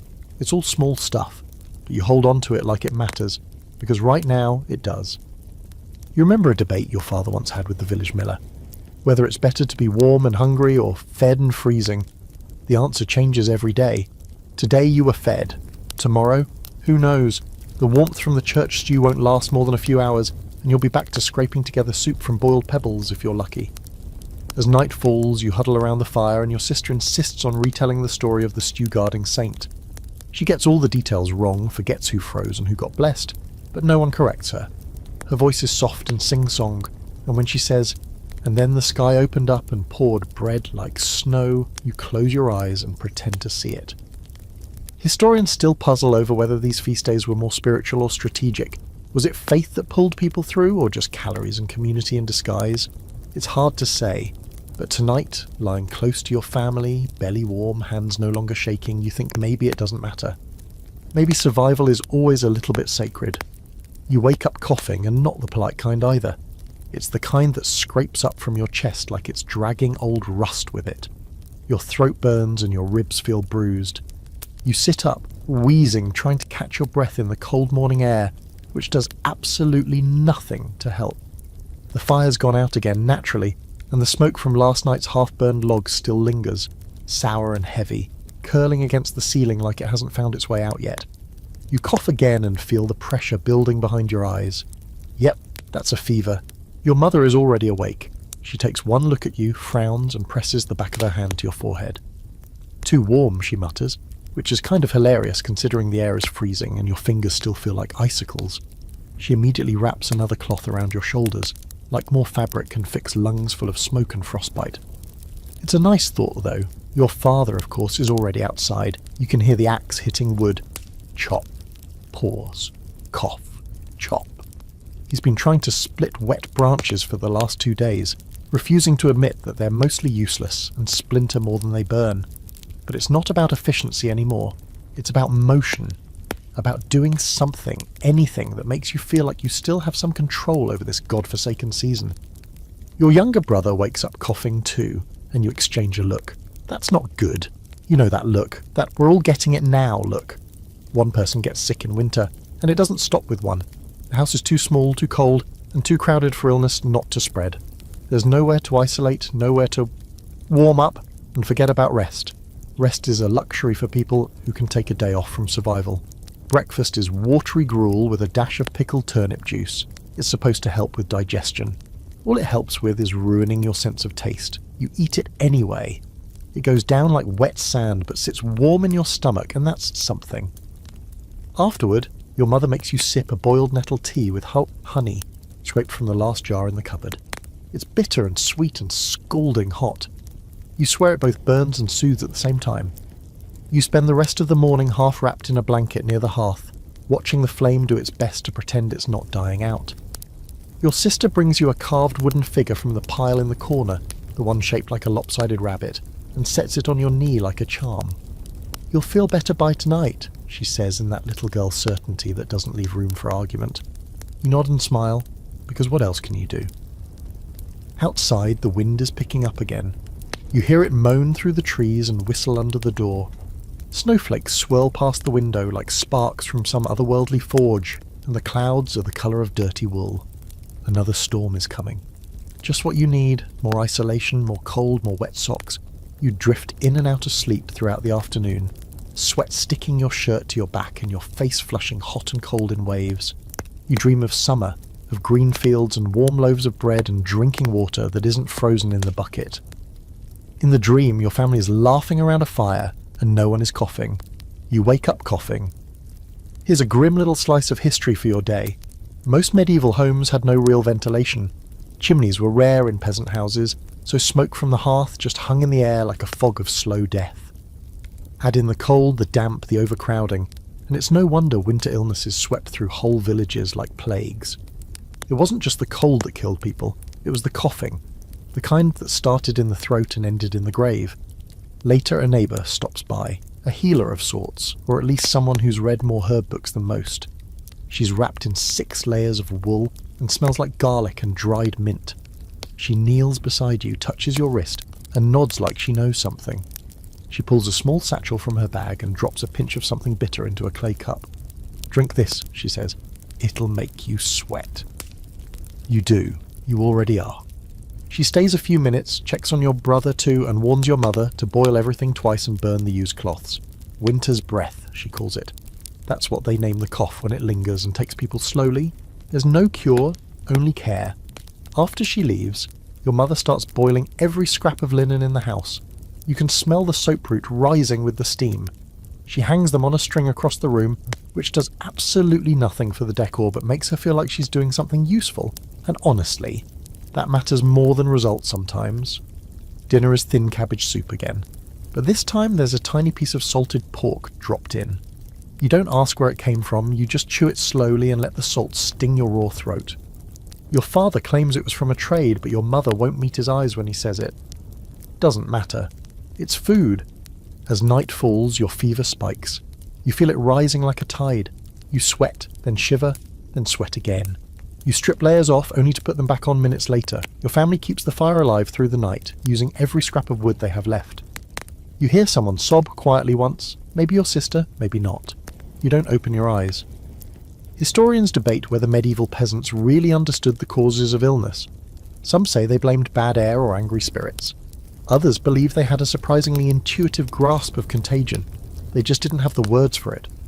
All you know is, your body is boiling from the inside, and the cold outside still manages to reach your fingertips. You fall asleep clutching the wooden rabbit. Or maybe it's holding you. You can't tell anymore. And in the dark, the wind returns, louder now, slamming against the door like it's trying to come inside. Morning sneaks in with no fanfare, no sunrise worth the name, just a dull light leaking through the gaps in the wall, making everything look pale and washed out. You open your eyes slowly, surprised that you even managed to sleep. Your body aches in a new way, not sharp and feverish like last night, but like something inside you's been wrung out, emptied, and left to dry over a fence in winter wind. Your skin is clammy, your hair's stuck to your forehead, but you're breathing, and that's the day's first small miracle. The hearth is still burning. Barely. Someone must have fed it through the night. Probably your father, judging by the trail of ash across the floor. He must have stayed up again. You hear his cough before you see him, low and rattling, like someone trying to clear gravel from their throat. It doesn't stop. You wince with every hacking sound. It's worse today, louder, deeper. A familiar fear creeps in behind your ribs. You sit up slowly, wrapped in your blanket like it's armour. Your body feels like it's been packed in snow, your joints stiff, your nose still cold even after a night next to the fire. Your mother gives you a once-over and nods. Still warm but less, she says quietly. She sounds tired in a way that goes beyond lack of sleep. Tired in the bones, tired in the soul. She hands you a cup of hot water, not tea, just hot water. The herbs are gone now, so's the honey. You sip it anyway, grateful for the heat sliding down your throat. It makes your stomach twist like it just remembered what hunger is. You glance at the pot near the fire. Soup again, of course, the usual pale broth, maybe with a shred of cabbage if you're lucky. But before breakfast is even done, there's a new problem. Smoke. Thick and grey, curling low and slow across the ceiling. Not from the hearth. This is darker, heavier, crawling like it has weight. Your father's eyes go wide, he bolts upright and throws open the door. A blast of cold air rushes in, and behind it you see the source. The chimney's clogged. Great, what little smoke should have gone up is now pouring in, filling the room with a choking fog. Your sister starts coughing, followed by your brother, and soon everyone's fanning the air, shouting, scrambling. Your mother shouts for everyone to get outside, and for once, no one argues. You stumble out into the snow, gasping. Your lungs are already raw, and the smoke's made them worse. Your cough returns immediately, deep and painful, like your chest is folding in on itself. Out in the cold, your body starts to shake violently. The heat from the fire is gone, replaced by wind and snowflakes that melt on your skin and freeze again instantly. Your mother wraps a cloak around your shoulders, but it doesn't help much. Your father is already on the roof trying to dislodge whatever's blocking the flue. Probably a bird's nest, maybe snow packed too tight. You watch him work, silhouetted against the grey sky, just one more shape against the winter. And here's your charming historical fact of the day. Before chimneys were common in homes, many medieval cottages just had a hole in the roof. That's it. A hole. And sometimes not even that. The smoke from the hearth simply filled the house, found the cracks, and escaped however it could. This meant indoor air was so thick with soot. Most homes had ceilings as black as a coal pit. And it also meant people spent their winters coughing into smoky darkness, often poisoning themselves slowly without even realizing it. Eventually your father clears the blockage and the smoke starts to lift. The cottage still stinks of it, the walls smudged, the air gritty. But at least the fire draws properly again. Everyone files back inside, shivering and shaken. Your sister curls up in the corner with her blanket over her head. Your brother sits cross-legged near the door, face pale. You all look like survivors of a small, very smoky war. No one speaks for a while. The fire's been fed again, burning higher now, but the comfort it offers feels thinner than before, like you've all realised just how fragile the balance is, how one blocked chimney can turn your entire house into a death trap. Lunch comes late. The soup is watery and bland but hot. You sip it slowly, letting the steam hit your face. Your father doesn't eat much. He's still coughing. It's not good. You can tell by how he leans forward when he does, as if trying not to break something inside. Your mother watches him with that same expression she wore when she pressed her hand to your forehead. Calm, focused, and deeply worried. Later, she asks you to help her collect more wood. Not from the forest this time. It's too dangerous with your lungs the way they are. Just around the edge of the village, gathering branches blown down by the wind. You agree, even though your legs still feel like wet sticks. You wrap up again and head out. The air outside is clearer now, but colder. A sharp, biting kind of cold that finds your ears, your nose, the cracks between your fingers. You move slowly, scanning the ground for fallen limbs, snapping smaller branches off with numb hands. A few other villagers are out too, most with the same goal. No one talks, just nods. You're all on the same mission. Find something to burn before the next night arrives and burns you instead. You return with an armful, not much, but enough for a few hours. Your mother smiles when she sees you. That smile means everything. It's the only thing in the house that still feels warm without being on fire. That night, your father's cough worsens. He can't sleep. You hear him shifting, groaning, muttering to himself in the dark. Your mother sits beside him, sponging his forehead with snowmelt and whispering prayers under her breath. Not dramatic prayers, the kind you repeat because you're too afraid not to. And here's where the scholars still scratch their heads. Was it the smoke, the cold, the crowding? What made winter illnesses so deadly in homes like yours? They debate it, circle around it, throw theories at it, but you're living it. The answer's all of it. Everything at once. You don't get one cause of sickness. You get 5, maybe 6 if the roof leaks again. You lie awake most of the night, listening. To the wind, the fire, your father's breathing. You wonder which one will stop first. The next morning feels like it forgot to start. No sunlight, no birdsong, no moment of slow warming.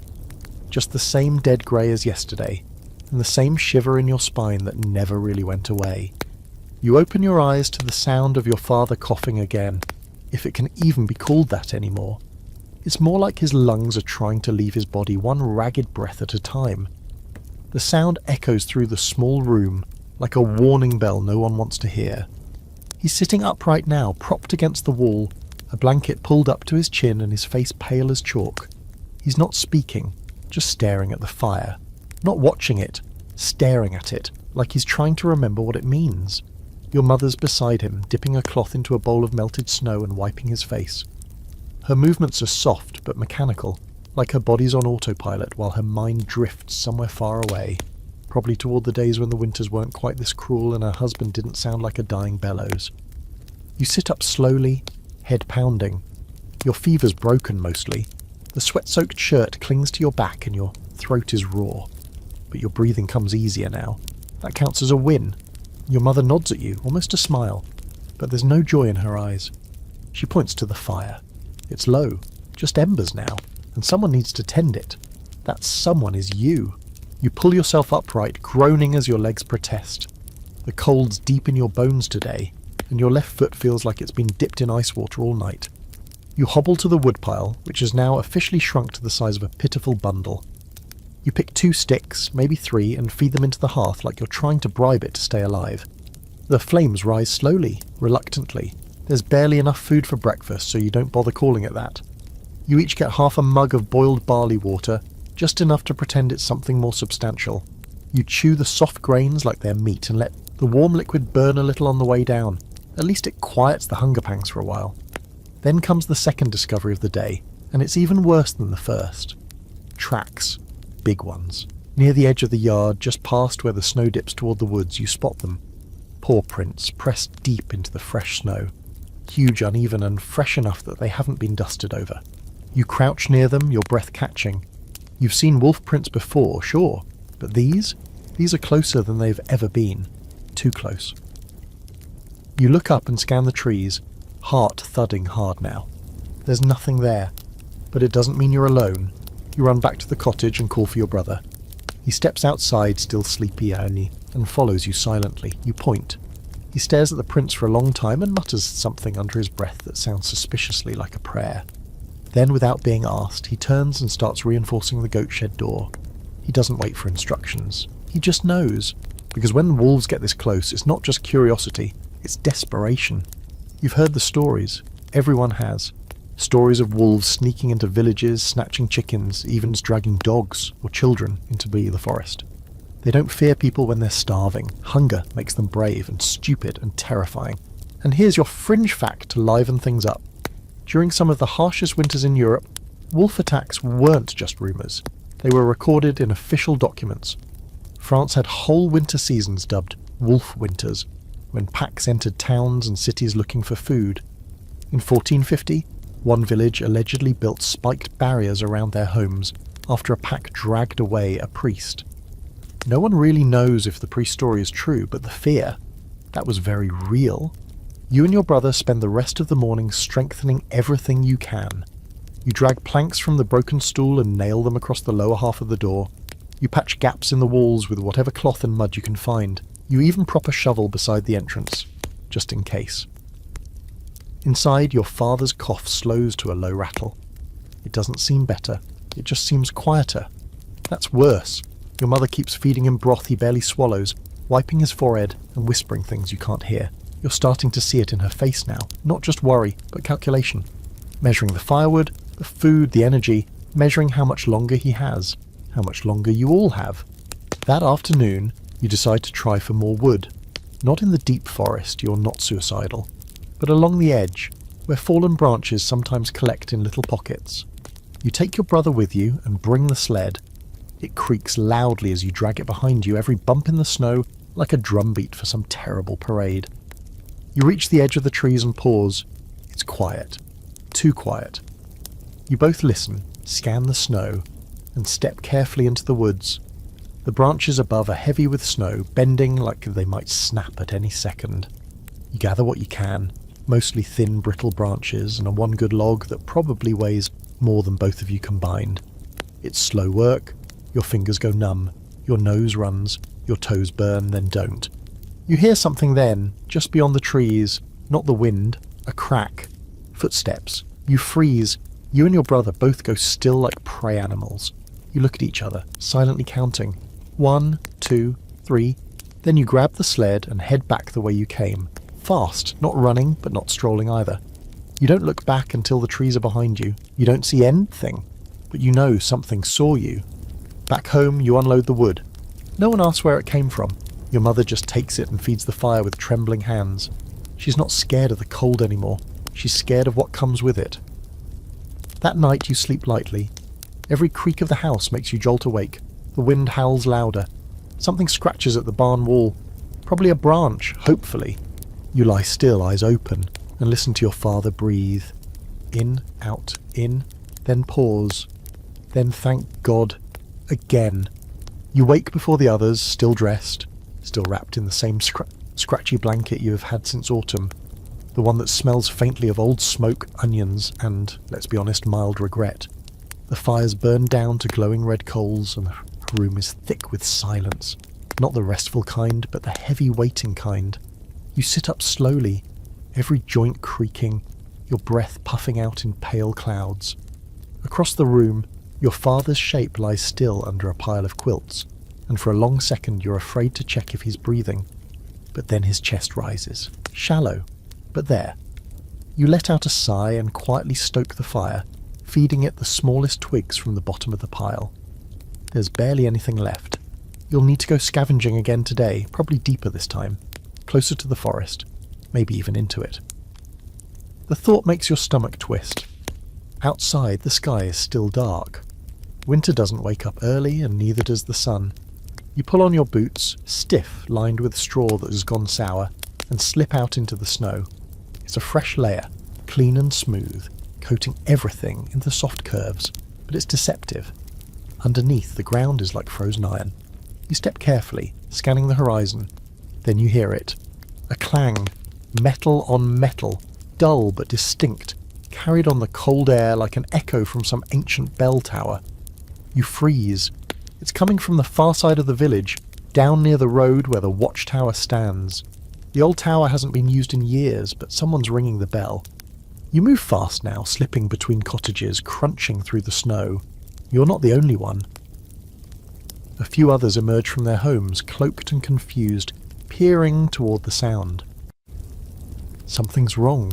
Something big enough to wake up the entire village. You reach the clearing where the bell tower stands, really just a wooden platform on stilts, the bell hung beneath a crooked roof, and see a figure leaning against the support beam. It's Halric, one of the watchmen, or at least he was before winter claimed most of the town's schedules and sanity. He's pale, wind-chapped and shaking. Tracks, he mutters to no one in particular. Too many, too close. You follow his gaze out toward the edge of the woods, and there they are. Footprints, not just wolves, people too, multiple sets, leading in from the trees, circling the southern edge of the village, then disappearing again into the snow. You kneel to examine them. The wolf prints are large, far larger than any lone beast, and deep, fresh, but it is the boot prints that make your stomach drop. No one from the village went out that way last night. These are strangers' prints, and they came right up to the outer cottages. Bandits. You've heard of them, of course. Desperate people driven to worse things by worse hunger.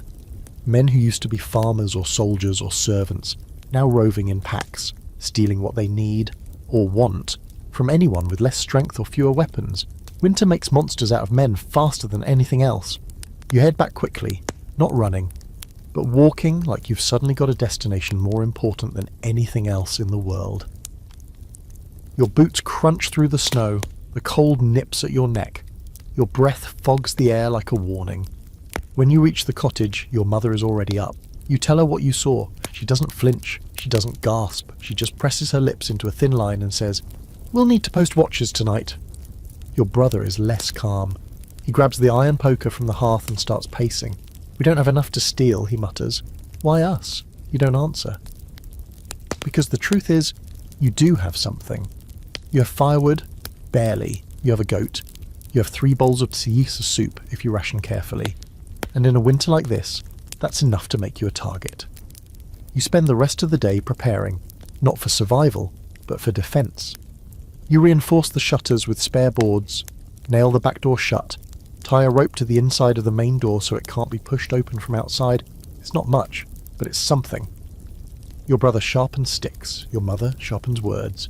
You take the first night watch, you sit near the fire, not for warmth but for the light, clutching the wooden club your uncle left behind last spring. It's heavy and cracked, but comforting in its own way. Your eyes flick to the window every few minutes, scanning the dark for movement, listening for footsteps or howls. Here's your historical nugget for tonight. Some villages during the medieval period actually hired night watchmen in winter, not to watch for fire, but for wolves and raiders. It wasn't uncommon for peasants to sleep in shifts, always leaving one person awake to guard the food and the fire, not because they feared beasts, but because they feared each other. Hours pass. The house sleeps behind you, your father groaning softly now and then, your sister murmuring something in a dream. The fire crackles low and quiet. You sip a bit of broth to stay alert. It's weak but warm. And then, movement. Not much. A shadow across the window, a flicker of motion at the edge of your vision. You freeze, breath caught in your throat. You wait. Nothing. Then again, movement. You rise silently, grip the club tighter, step toward the door and press your ear to the wood. The wind is light, the snow quiet. But then, soft, crunching footsteps. Someone's out there.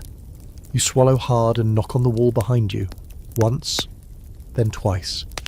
The signal. Your brother stirs. You hear him grab his stick and step into the room. He nods. He's ready. You wait. Nothing happens, no knock, no voice, no noise. And then, just when your shoulders start to relax, a long, low howl splits the air. Close. Too close. You and your brother exchange a glance, then another howl, this time farther off, but joined by another, and another. A chorus of hunger. You don't open the door, you don't move, you just stand there in the dark, breathing shallowly, gripping your club while the night sings its teeth-filled song just beyond the wall. Eventually it stops, the snow falls again, gently, and the silence returns. You don't sleep the rest of the night. By morning, you're still standing, though your knees feel like they've been replaced with soft bread and your grip on the club has turned your fingers into frozen claws. The house is quiet again, eerily so. Even the usual morning coughs and clatters are late to arrive. You take one shaky breath, step away from the door, and finally let yourself sit down. Your whole body trembles, not from fear anymore, but from pure exhaustion. Your brother gives you a tight nod and takes over the watch, even though the sun is beginning to rise, barely. You curl up next to the hearth, not to sleep, but just to thaw. The fire is nearly gone, reduced to sullen embers, but you can't bring yourself to feed it. Not yet.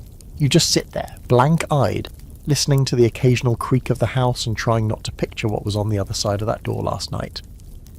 Eventually your mother emerges from the sleeping corner, face lined with worry and eyes sunken from a night of little sleep and too many prayers. She sees your face and doesn't ask what happened. Doesn't need to. She just places a hand on your head and then stirs the fire back to life with the last of the dry kindling. Your father didn't sleep well either. His coughing came in waves all night, rattling from deep within his chest like something trying to break out. He seemed smaller this morning, not in size exactly, but in presence. Like the sickness is chipping away at him bit by bit.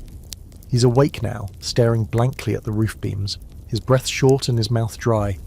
Your mother feeds him a spoonful of barley broth, which he swallows with difficulty. There's nothing left to do except the most dangerous thing imaginable. Leave. You have to go out. The firewood's down to twigs and scraps. The food's worse, half a turnip, 3 dried beans, and a crust of stale bread that smells like it gave up weeks ago. If you want to make it through another few days, you need supplies. Firewood. Maybe something to eat. Something to burn. You decide to try the river path today, not the deep woods, but the trail that runs beside the frozen creek. It's risky. That path is barely used anymore, and can be treacherous when the ice shifts. But it's quiet, and sometimes branches collect there after storms. If you're lucky, maybe even a carcass, something the wolves left behind. You set out just after noon, bundled in every layer you own. The wind is up again, the snow falls in loose flurries, swirling like feathers from a dying pillow. You carry the small sled behind you, its rope looped around your wrist, dragging with a mournful squeak. Every step is a crunch, then a slide. The path is slippery, the river to your left a white sheet, silent and sealed in its winter shell. About a mile in, you see the tracks. Animal again. Wolf, definitely. A few older human prints too, faded and snowed over, leading up toward the trees. You keep your eyes down and your ears open. The forest around you crackles and groans. Branches shift. Snow drips in lazy, heavy drops. You pass a cluster of pines, bent low under the weight of ice, and there, underneath, a lucky find. A fallen tree, still solid, mostly dry. Not much, but enough to split into kindling if you can drag it back. You set the sled down and begin breaking the limbs. The wood snaps with sharp cracks, echoing through the trees. Every sound makes you flinch. You're exposed out here, wide open. As you work, the wind changes, shifts like something just passed through it. You stand still, listen. Nothing, then something. A faint yelp. Not canine, human. A cry short and clipped. You spin around, heart pounding. Then silence again. You scan the horizon, the tree line, the empty white stretch of the frozen river. Nothing. Your blood is humming now, your breath short. You shouldn't investigate. That's how people end up dead. Chasing sounds, chasing shadows. But you go anyway. You move slowly, gripping the axe you brought for splitting logs, and walk down the path a few hundred feet. Then you see it. Boot prints. Fresh. Deep. Heading out across the river ice. And at the end of them, nothing. No return prints. Just a single path halfway across the river, then a cluster of torn snow, a few scuffs and marks, and then nothing. You edge toward the bank, staring across the ice. The surface looks solid, but not trustworthy. You can see faint fractures like spiderwebs under a thin sheet of glass. You know what this is. Someone tried to cross, and the ice gave out. There's no body. Maybe it was swept under. Maybe it's still there, under the surface. You don't look long, your stomach turns, you back away carefully, and return to your sled. You load the wood quickly, hands trembling. You feel like you're being watched. Not by wolves, not even by people, just by something. Something old and cold and deeply indifferent to your survival. Here's a strange fact to haunt your next bowl of stew. During severe winters, villagers sometimes crossed frozen rivers to shorten trips, even though they knew how dangerous it was. The path across was risky, but often faster than going around. And sometimes it worked, until it didn't. There are stories of whole ox carts vanishing through ice never found, of travellers who walked out and simply didn't return. You make it back just before dark. Your arms burn, your face stings, and your boots are soaked. You drag the sled into the yard and unload the wood. Your mother doesn't ask where you got it. She just kisses your forehead and gets to work. Your sister runs to help, excited to have something solid to burn again. Even your brother looks relieved. You tell them what you saw, most of it. Not the feeling, not the emptiness at the end of the tracks. Just the noise, the prints, the reminder. Your mother crosses herself. Your brother stares at the fire like it might hold an answer. That night the house is quiet again. Not peaceful, not safe, just waiting. You curl up next to the hearth, sore and exhausted, and close your eyes. You see the cracked ice behind your lids, and you know as the wind whistles past the window that the river claimed someone today, and winter didn't even blink. The monastery sits on the far hill like a stone sleeping giant, its slanted roof covered in snow, its windows dark but somehow watching. It's not a place you go often. It's not a place anyone goes often unless they've got something to offer or something to beg for. But today, your mother sends you and your brother with a cloth-wrapped bundle, a gift, a bribe, a prayer in physical form.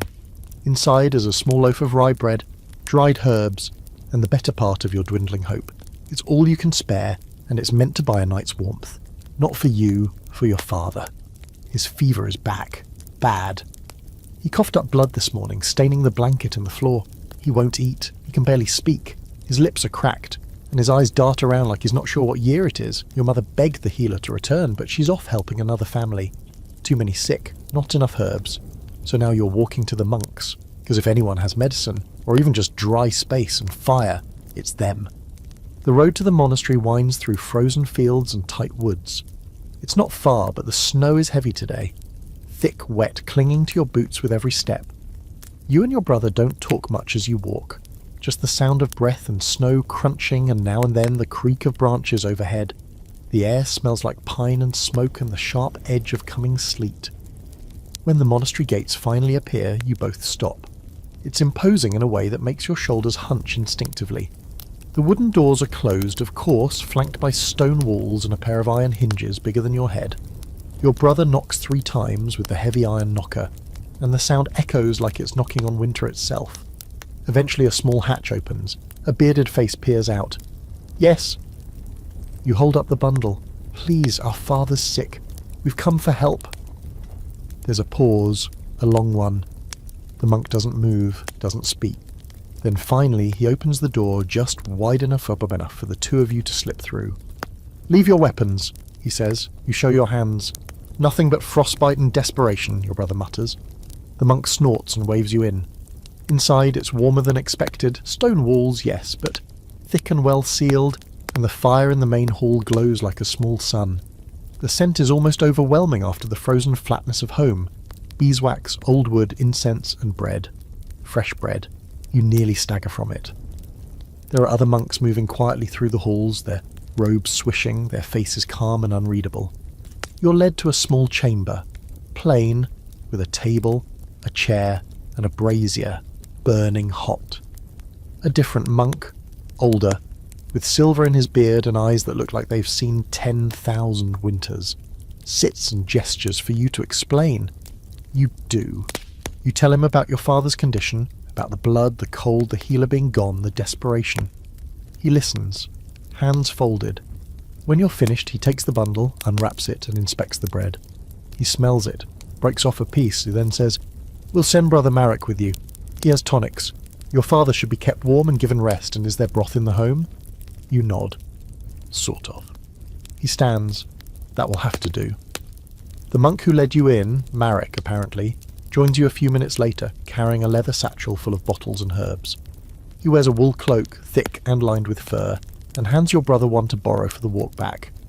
"You'll return it," he says, like it's not a question. You head back quickly, the monk walking in brisk, silent steps behind you.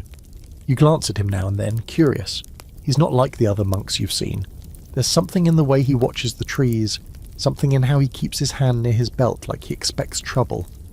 You wonder what he did before he joined the monastery.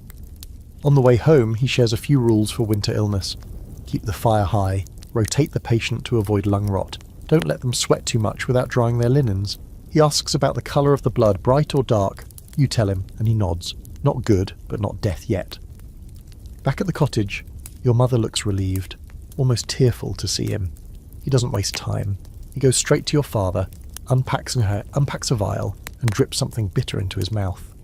This will make him sleep, and he must sleep, he says. The monk stays for nearly 2 hours, checking the fire, grinding herbs, and instructing your mother in low tones.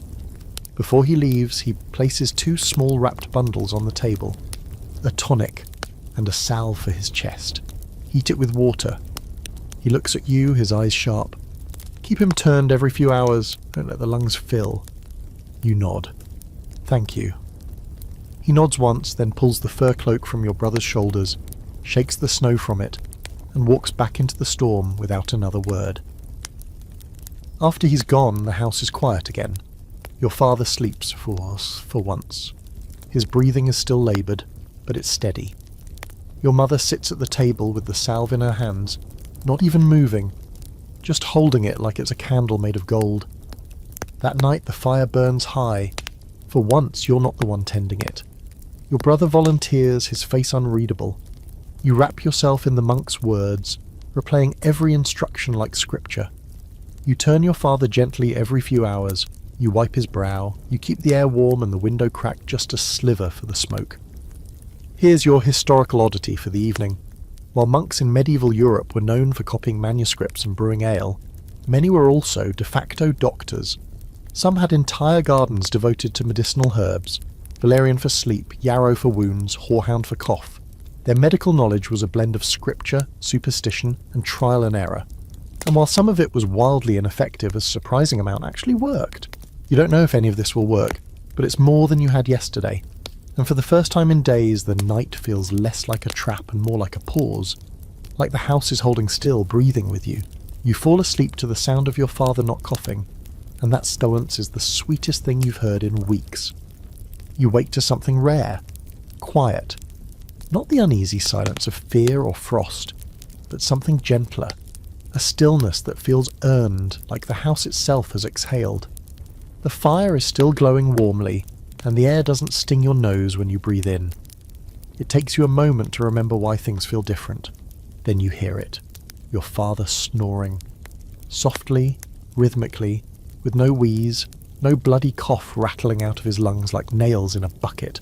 You sit up slowly, watching his chest rise and fall under the pile of blankets. Your mother is still asleep, curled up on the floor with her arm resting on the stool like she meant to sit just for a second and gave into exhaustion. You drape a spare shawl over her and tend the fire, careful not to disturb the balance the monk helped create. The room smells of herbs and smoke, but it's no longer the choking stench of sickness. It's earthy, lived in, dare you say healthy. You eat a quick breakfast of reheated barley mush, scraping the pot to get the last of it. You chew slowly, knowing there's no more grain until the next village cart passes through, which could be days, if it comes at all. Still, even a thin belly feels easier to carry when the air doesn't taste like sorrow. Mid-morning, your father stirs. Not much, just a flicker of the eyes and a few murmured words, but your mother is up in a second, rushing to his side. He looks at her, bleary-eyed but focused. "Too hot," he rasps. A complaint. A normal one. You all laugh like fools, and for once, it's not the desperate kind. Your mother spoons him some of the monk's tonic and pats his cheek, whispering nonsense words and pet names you haven't heard since summer. Your sister offers him a carved rabbit from the wooden figure pile, and for a second, he smiles. That smile alone is enough to thaw half the house. Then comes a knock at the door. You all freeze. No one knocks out here unless it's urgent or bad. You reach for the iron poker beside the hearth and open the door slowly, keeping 1 foot behind it. On the other side is the village tanner's daughter, Clara, wrapped in layers so thick she looks more like a moving haystack than a person. Her eyes are red from crying. "It's Ma," she says. "She won't wake up." You grab your boots and coat without a word. Your mother gives you a look, not questioning, not even worried. just a shared understanding. The sickness isn't done with the village yet. It spared your father for now, but others won't be as lucky. Clara leads you through the snow, her footsteps erratic. She's been walking too long, probably alone, probably since dawn. Her house is smaller than yours, barely a hut with smoke drifting from a crooked chimney. Inside the air is warm but wrong, too still, too heavy. You find Clara's mother in bed, pale and unmoving. Her lips are dry and her skin is damp with sweat. You touch her forehead, boiling. You check her breath, shallow. You try to wake her, calling her name, shaking her shoulder gently, but nothing. Her body's still here, but her mind's gone off somewhere deep. You think of Brother Marek, of the salve, the tonic, the instructions. You tell Clara to build up the fire and start boiling water. You search their cupboard, not much. A few dried herbs, old bread, a cracked bowl of turnips that smells like sour regret. But no medicine. You send your brother, who'd followed without being asked, running back to your cottage. Get the monk's salve, you say, and bring hot stones wrapped in cloth, as many as you can carry.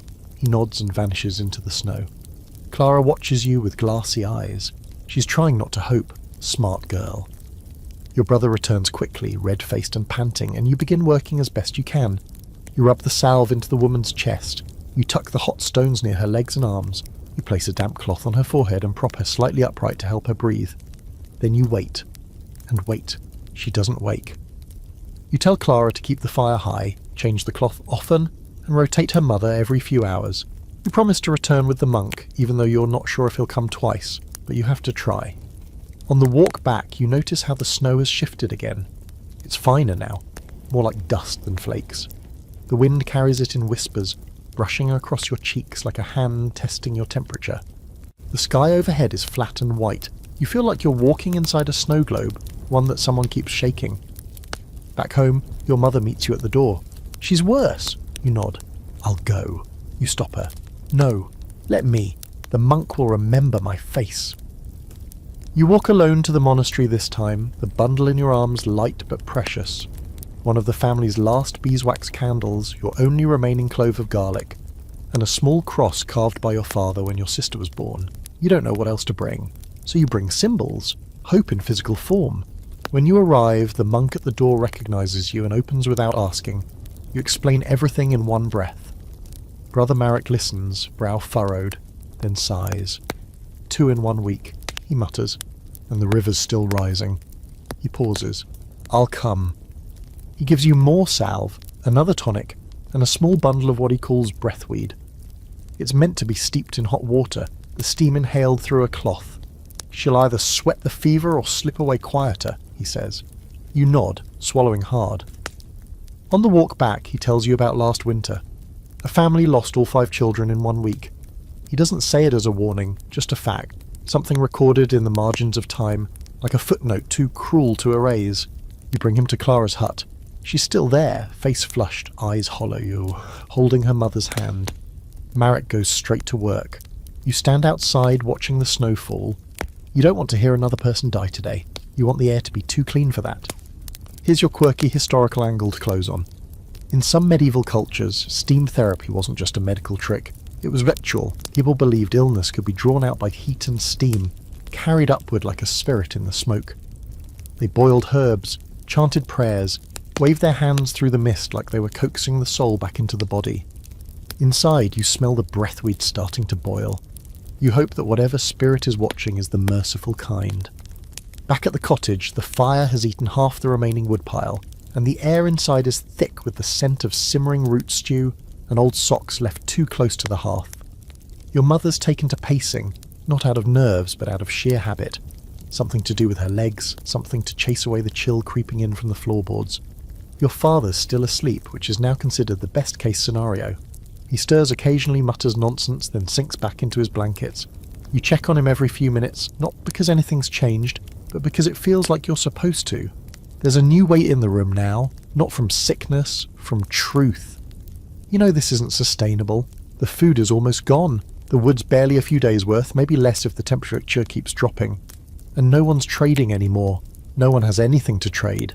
The last time you went to the village square, you saw a grown man offering a pair of children's shoes for a single egg. The cobbler's wife turned him down and cried all the way back to her hut. People don't barter now, they beg. This morning your brother announces he's going to the castle. You blink. What castle? The Lord's Manor, he replies, like it's obvious. They've got stores, they're warm, they're eating. He says it in a tone that suggests this is somehow a rational, not insane idea. Your mother stares at him silent for a moment. They'll turn you away. Or worse.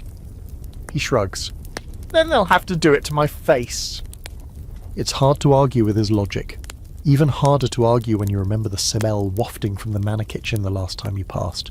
Roast meat, butter, herbs. It smelled like summer had been bottled and reheated. You go with him because if one of you is going to be thrown into a ditch by a soldier, you'd rather be there for it. The walk to the manor is brisk, too cold for conversation. The wind bites at your cheeks, and your ears go numb before you even reach the slope. The road is slushy today, a slush that hides frozen patches like traps. You nearly fall twice, each time catching yourself on a low branch or your brother's shoulder. The manor walls rise up like cliffs, their stone dark against the snow. Smoke curls lazily from the chimneys. You can smell meat again. Meat and something baked. Apples. Maybe it's just a dream your stomach is projecting, but it smells real.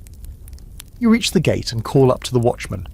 He peers over the edge of the wall, eyebrows raised like he's watching squirrels try to recite poetry. We're here for food, your brother says plainly. The watchman laughs, actually laughs. So's the rest of the world. Then let us in and throw us out with them, monsieur, your brother replies, chin high. The man stares for a beat too long, then disappears from view. You assume that's the end of it. But the gate creaks open, not all the way, just enough for one person to slip through. Just him, the guard says, nodding to your brother. He glances at you. You start to argue, but he shakes his head. Wait here. And then he's inside. The gate shuts. You wait. Minutes pass, then half an hour. You pace. Your toes go numb. You debate knocking again. Then the gate opens. Your brother steps out, his eyes wide and his face pale. Not from cold, but from whatever happened in there. He's holding a bundle. Bread. Salted meat. A scrap of something red that smells like apples. You stare. Is this a joke? You ask. No, he says, voice quiet. It's charity. You both know better. Lords don't give, they take. And when they do give, it's never clean. He walks quickly, doesn't speak until the manor's far behind you. Finally, he says, They made me kneel. You nod slowly. They laughed, he adds. You don't respond. But they gave me this, he says, lifting the bundle slightly, and said not to come back. Back home, your mother takes the food wordlessly and divides it with surgical precision. Everyone eats, no one speaks. Your father wakes long enough to chew a few bites, then sinks back into his blankets. You chew your piece slowly. Hard bread, salty meat, and a bite of baked apple that makes you want to cry from the sweetness. It's more than you've eaten in days, but it tastes like shame. Your sister asks why your brother's so quiet. Your mother tells her to eat. Later that night, you and your brother sit by the fire. He's sharpening the old hatchet, not because it's useful, but because he needs to do something. The sound of stone against steel fills the room. I'd do it again, he says. You nod. I know. Then he adds, but not for free next time. You look at him. He doesn't look back. Here's your ugly historical truth for tonight. Nobles did sometimes hand out food during harsh winters, but not out of kindness. It was politics, control. A full belly quiets a hungry mob. Bread bought peace, and pity was cheaper than rebellion. So yes, they gave, but only to remind you they could. You sit by the fire until it dies down to a soft orange glow. The house is warmer now, your stomach full for once, but you can't stop thinking about what your brother left behind in that manor. Pride probably, dignity definitely, and something colder than snow. The thaw comes like a betrayal, not gentle, not gradual, not the poetic easing of winter's grip you've imagined during countless cold nights. It arrives fast and messy, with wind that howls through the village like a drunken messenger and skies that dump rain instead of snow. You wake to the sound of water dripping from the roof, a noise that should be comforting but isn't. Not when you realise the roof is dripping inside, not when you glance up and see a slow trickle crawling down the wall, soaking the edge of your sleeping mat and forming a sullen puddle under your father's bed. Outside, the snow has started to melt in the great slushy waves, the kind that don't gently disappear but collapse, Icicles fall from eaves with violent cracks. Roofs shed their frozen loads all at once, like animals shaking off fur. And the ground? The ground is a swamp. The packed dirt path in front of your home is now a ticking, squelching mud pit. Every footstep feels like it might pull your boot clean off. Your father is worse today. The tonic's long gone, and the salve dried up 2 days ago. He doesn't complain, he's past complaining. His cough has returned, weaker but persistent, like a tiny hammer tapping behind his ribs. He drinks water and broth when offered, but swallows like his throat is made of sandpaper. Your mother is at his side constantly now, wiping his forehead, turning him carefully, whispering quiet things you're not supposed to hear. Meanwhile, the cottage begins to fall apart.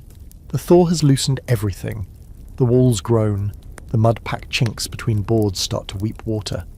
Your younger sister's sleeping corner is now unlivable, soaked through and crawling with a slow creeping mould that smells like rot and old laundry. You try to clear it out, dragging straw and bedding outside to dry, but there's no sun, just rain. Cold, miserable rain that turns the village into a soup of brown and grey. The goat pen floods first, then the woodpile. By noon your yard is a miniature lake, and every board you step on groans like it's considering a final dramatic exit from existence.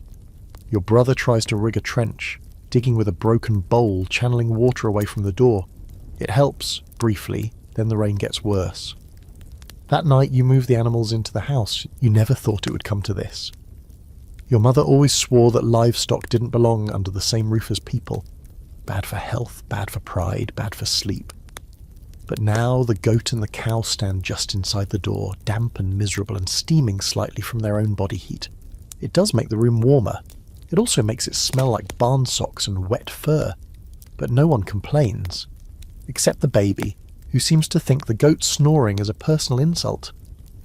Here's your fun fringe fact of the day. In many parts of medieval Europe, it was common during the worst months of winter, or the first days of thaw, for peasants to bring animals into the house. Not for convenience, but for warmth. Their body heat helped raise the room temperature, sometimes by several degrees, a living furnace, snorting and chewing and occasionally trying to eat your bedding. By morning, the water is rising. The river that curves behind the village, usually frozen stiff this time of year, is now a roaring black stream, thick with broken ice and mud. You can hear it from your cottage, the low growling hiss of it surging past like it's angry to have been trapped for so long. The banks are disappearing. Trees lean precariously over the edge, and already rumours spread. The bridge upstream has washed out. One cottage on the north side is gone. Your family gathers what you can. Anything high enough to stay dry gets moved. The firewood, what's left of it, is stacked on the table. Blankets are strung across the ceiling to try and divert drips. Your brother nails boards over the worst parts of the wall, more to feel useful than because it'll help. By midday, someone pounds on the door. It's Aldrich, the miller's son. He's drenched, gasping, covered in wet straw and clutching a sack to his chest. "It's coming through the west field," he shouts, even though he's inside now. "Water's knee-high at the church already. We've got maybe an hour." He doesn't wait for thanks or questions, just runs on to the next house. You look at your mother. She's already gathering what she can. The important things, food, tools, the small bundle of waxed herbs the monk gave you. The carved figures your sister refuses to leave behind. And your father. You don't even ask whether he can be moved. You just make it happen. The sled is dragged from the corner, patched quickly with rags and rope. He's bundled in every dry blanket left in the house, tucked tight as if the cold might steal him the moment you stop looking. Your brother and you take the ropes, your mother behind you with your sister and the animals. You step into the flooded yard and nearly slip on the mud. The water is freezing, creeping into your boots and up your legs with every step. You drag the sled slowly, grunting against the weight and the suction of the earth. The rain keeps falling. The village square is chaos. People hauling sacks and carts and animals, children crying, a goat bleating as it's lifted into a cart. The chapel doors are open, and people are filing inside, some shouting orders, others just looking lost. You pull your father to the steps and hoist him up with help. Inside, the floor is already wet. Someone has laid straw to soak it up. The altar has been cleared, replaced with piles of blankets and crates. A few monks are moving among the people, checking pulses, muttering prayers. Brother Marek isn't here. No one knows where he went. You settle your father near the back wall. He doesn't speak, but his hand finds yours, squeezes once. The flood is still rising. You don't go back for the cottage. You know what it looks like. You saw the water creeping under the floorboards. It's only a matter of time. You try not to think about what's still inside. Your sleeping mat, the last jar of pickled cabbage, your father's shoes, the things that can't come with you. Instead, you sit on the cold chapel floor, soaked to the waist, holding a cup of weak ale someone passed out. You sip it like it's soup. You watch the rain slide down the stained glass windows. Here's a debated bit of historical drama. Some scholars believe that the deadliest time of winter wasn't the coldest part, but the thaw. When diseases spread through wet conditions, when weakened buildings collapsed under waterlogged weight, when flooded fields destroyed spring crops before they had a chance to grow. The cold kills quickly. The thaw kills slowly. As night falls, the wind dies down, but the chapel stays full of whispers. Your brother sleeps beside your sister, his arm around her like a fence. Your mother sits with your father, combing his hair with her fingers. The river's still rising. And outside, the village washes away one slosh at a time. You don't sleep much that night. No one really does. The church is packed wall to wall, people, blankets, animals, the odd chicken that flutters and squawks indignantly every time someone shifts their weight. The smell is exactly what you'd expect from 50 damp villagers packed into a stone building with no real ventilation. It's smoke, wet wool, and something underneath it all that smells like sour feet and silent despair. You lie on the floor with your head against a rolled cloak, staring up at the vaulted ceiling. The stained glass above the altar casts eerie swirls of blue and red across the floor, distorted by the flicker of torchlight. Every now and then you hear someone whispering a prayer or sobbing softly. One old man near the nave keeps muttering about saints and rats in the same breath, which is only slightly less comforting than the wolf howls you still hear in your dreams. And then you hear that sound, not in your head, not from memory, from outside, a sharp crack like wood splitting, then another, then voices, raised and panicked. You're on your feet before your brain catches up. Someone bursts through the front doors of the chapel, soaked, eyes wide. "They're here!" he shouts. "The western huts, and someone's raiding them." Your first thought is wolves. But wolves don't take sacks of grain or knock down fences with torches. These are people. Your brother's already up, hand on the poker he brought from the house. He gives you that look again, the one that says, "I'd rather die with you than cower without you." The priest tries to calm the room, raising his arms. "Stay here. Stay calm. Let the guards handle it." What guards? The village had maybe 3 men with blades, and one of them's probably drunk and the other 2 are over 60. Your mother pulls your sister close and whispers something into her ear. Then she looks at you. "Don't be stupid," she says. You nod, then do something stupid anyway. You and your brother step outside. The air hits you like a slap, sharp, wet and vibrating with tension. You move toward the western edge of the village where the huts line the river. Smoke is already rising from one roof. You hear a scream cut off too quickly. You duck behind a cart and scan the shadows. Then you see them. 3 figures in dark cloaks, faces half covered. One has a torch, another has a bow slung across his back. The third drags a sack that rattles with what sounds like cookware. They're not moving fast, they're not afraid, they know the village is tired, hungry, scattered, easy prey. Your brother picks up a rock, hefts it, then hurls it with surprising force, and it hits the man with the torch square in the back of the head. He drops instantly, like a sack of potatoes. The other 2 spin around, confused. You sprint, straight at them. This is where the history books never quite get it right. They talk about heroism and valour, but in real life, it's clumsy, desperate. You trip. Your brother yells something unintelligible and slams the bowman with the iron poker. The sack thief swings his arm and clocks you across the face with a tin pot. You hit the ground hard, the taste of blood instantly blooming on your tongue. By the time you scramble to your feet again, the figures are gone, fled into the night, leaving the sack, the torch, and one unconscious man lying in the mud. He groans. You and your brother look at each other. "Alive," he says, sounding almost disappointed. You bind the man's hands with a rope someone left hanging from a fence post and drag him back toward the church. People emerge to watch, murmuring, eyes widen. Someone claps half-heartedly. You haul him up the steps and drop him just inside the door. "Someone guard him," your brother mutters, wiping his face with his sleeve. He's the reason we don't have spoons anymore. You sit down, legs shaking, and try not to let anyone see your hands tremble. Your face is bruised and your lip is split. Your breath fogs the air in ragged puffs. Your mother pulls you into her arms without a word. Later, the elders decide to keep the man locked in the chapel's cellar. They take turns watching him. You try not to think about whether he'll be left down there until the thaw ends or something worse. Here's a slice of historical grit for the day. During medieval winters, banditry spiked dramatically, not just on the roads, but in the villages themselves. Entire groups of travellers, abandoned soldiers and displaced peasants would turn to theft to survive. Monasteries and manors were often guarded, but smaller homes and towns? Not so much.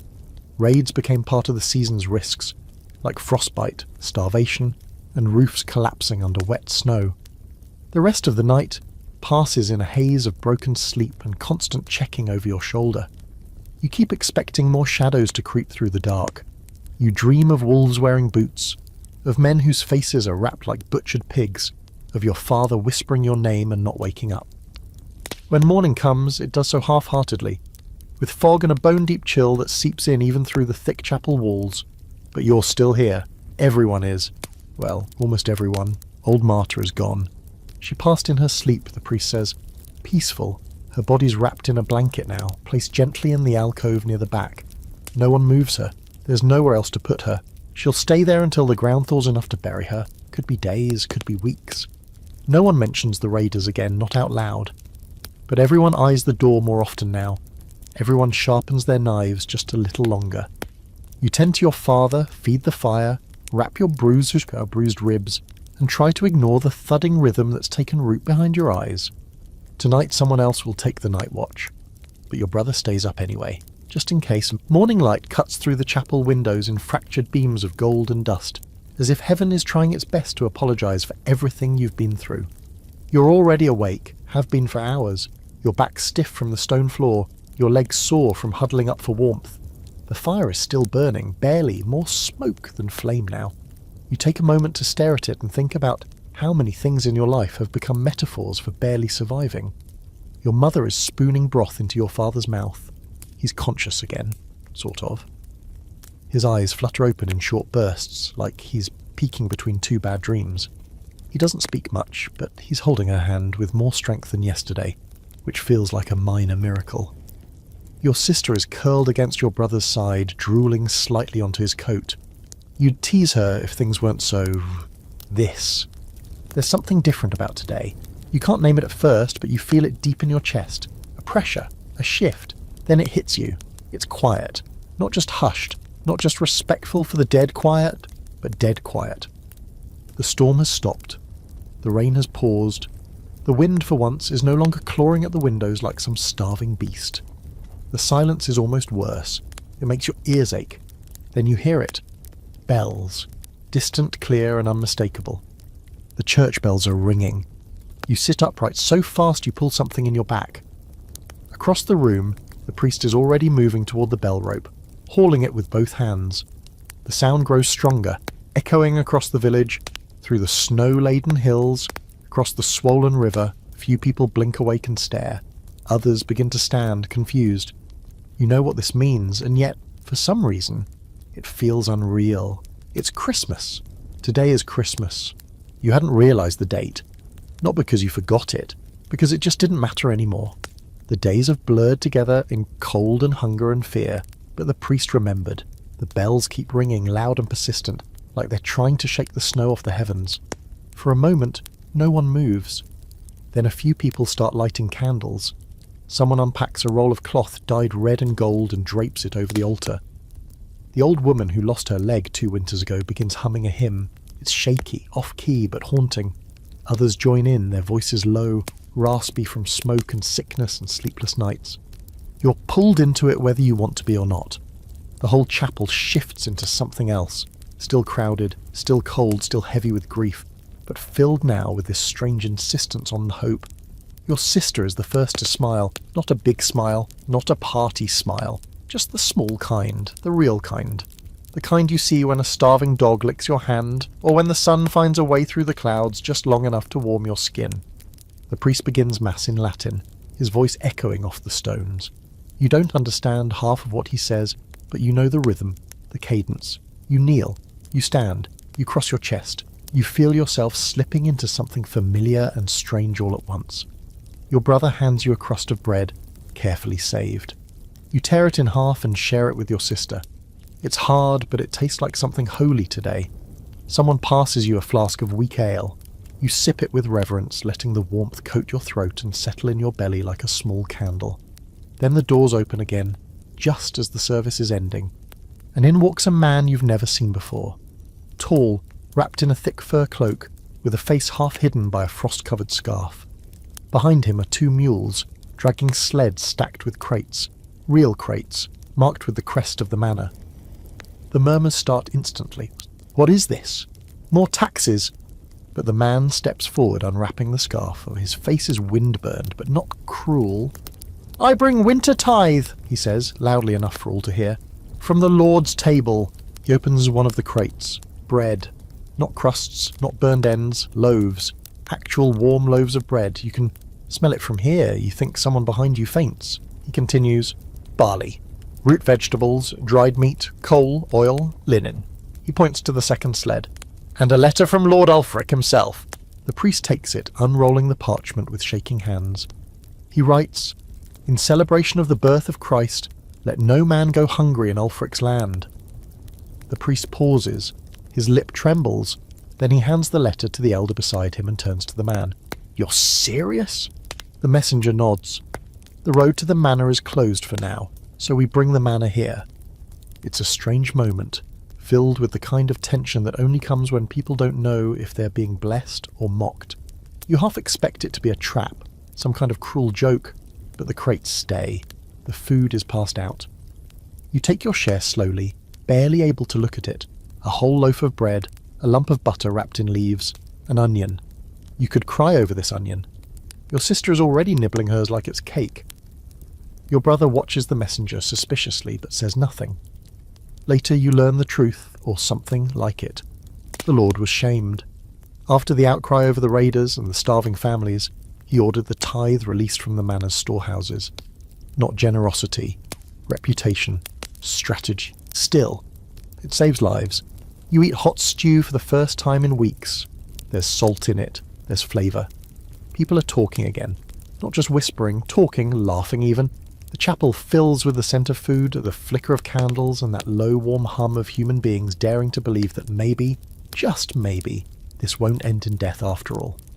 Here's your offbeat historical detail to chew on. Christmas in the medieval world wasn't a one-day event. It stretched over 12 days of feasting, praying, and, if you were lucky, re-gifting things you'd previously stolen.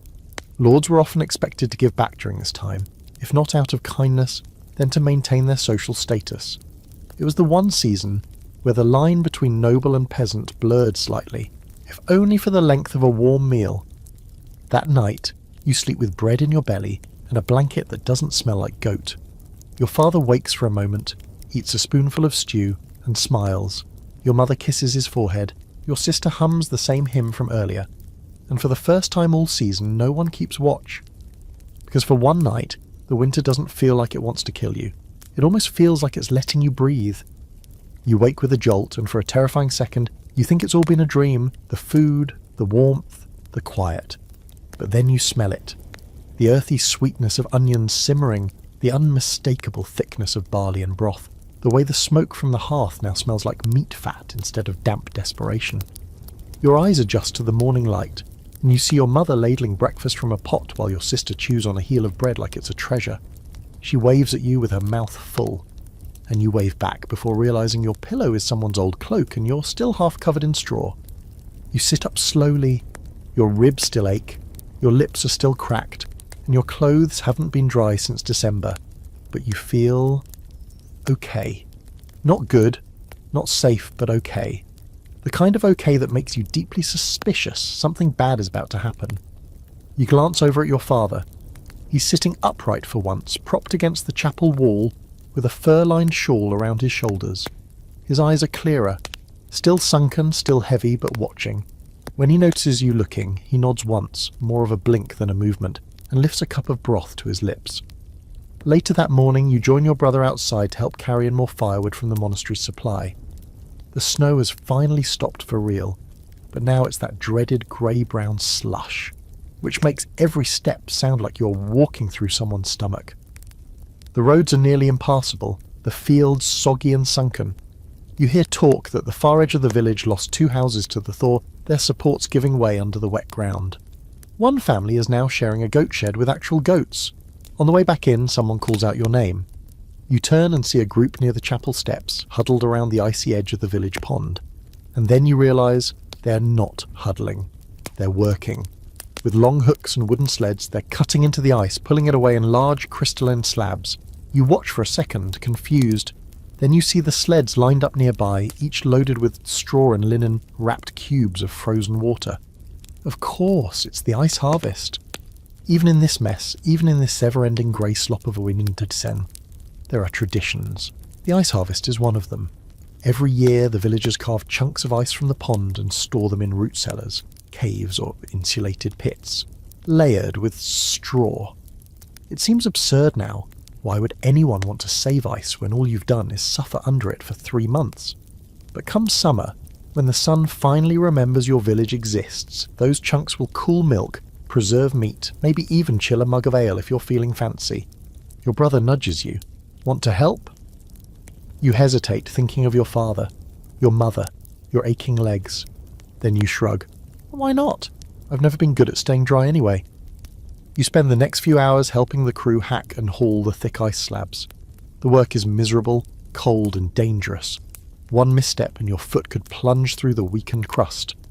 The ice saws are blunt from years of use, and every swing feels like sawing through concrete with a butter knife.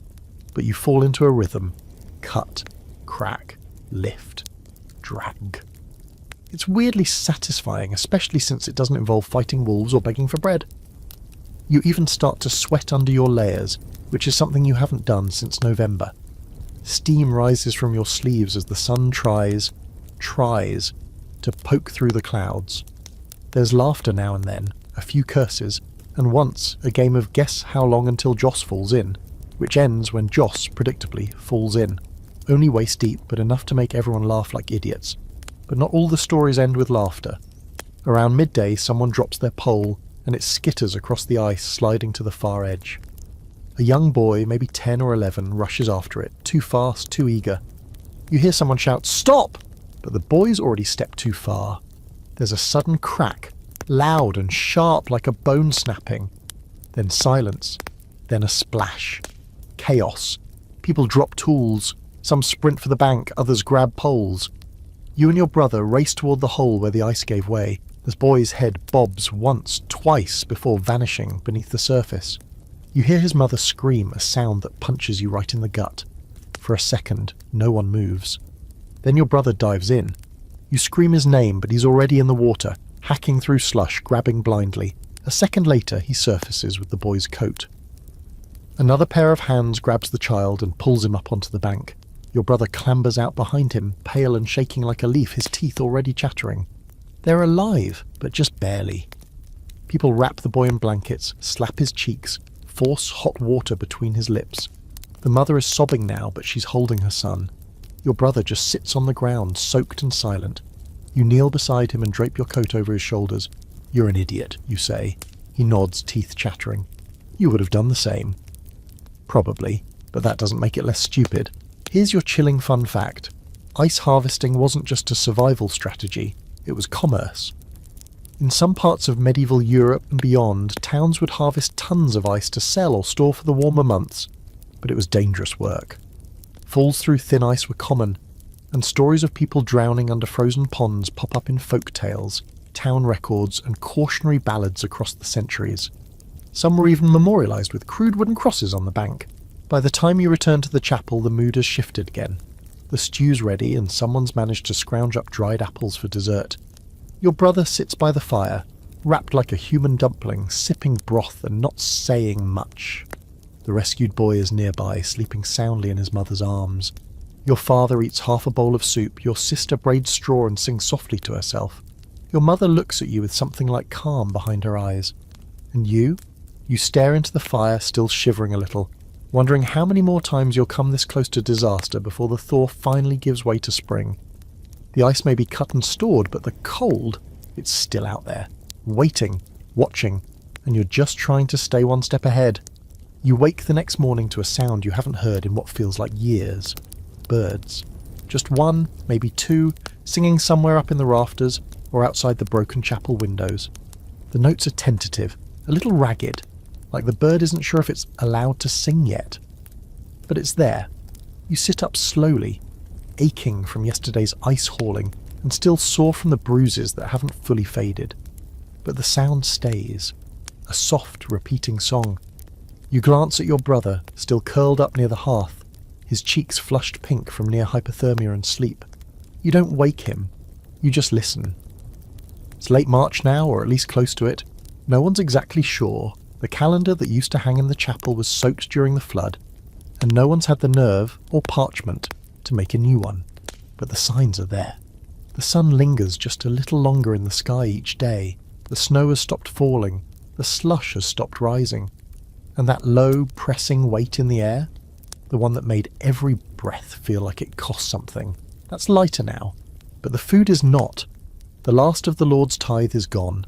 What wasn't eaten was bartered, and what wasn't bartered was spoiled from damp and poor storage. You have exactly one turnip and a clump of dry barley flour left in your family's bundle. Maybe 2 meals, if you really stretch it. Your mother's been sneaking the smallest servings to your father, who's now well enough to sit upright but not to walk. He's thinner than you remember him being. His beard, once thick and wild, now looks like someone glued hay to his jaw. Today is the beginning of what the villagers call the hunger moon, the cruel joke of a time between the end of winter and the true beginning of spring. The frost has retreated, yes. The snow has melted, sure. But the earth? The earth is still sleeping. The ground is too wet to till. The trees haven't budded. The chickens aren't laying and the goats gone dry. The stores are gone and the new food isn't ready yet. This is when the real danger begins. You help your mother pack a small satchel, 2 jars of broth, the last clove of garlic, and a half-broken wooden spoon.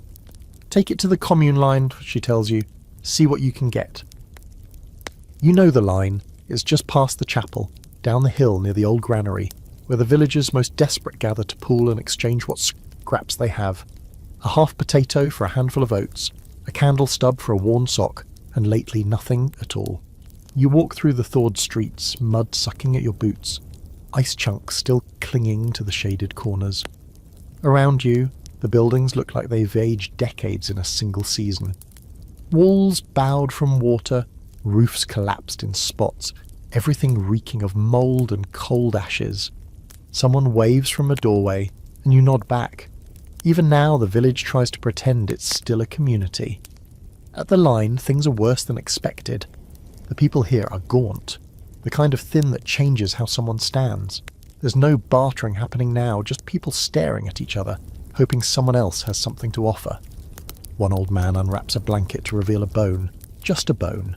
From a pig or a deer no one knows. He offers it in exchange for anything warm. You leave without trading. There's nothing there for you, nothing left for anyone.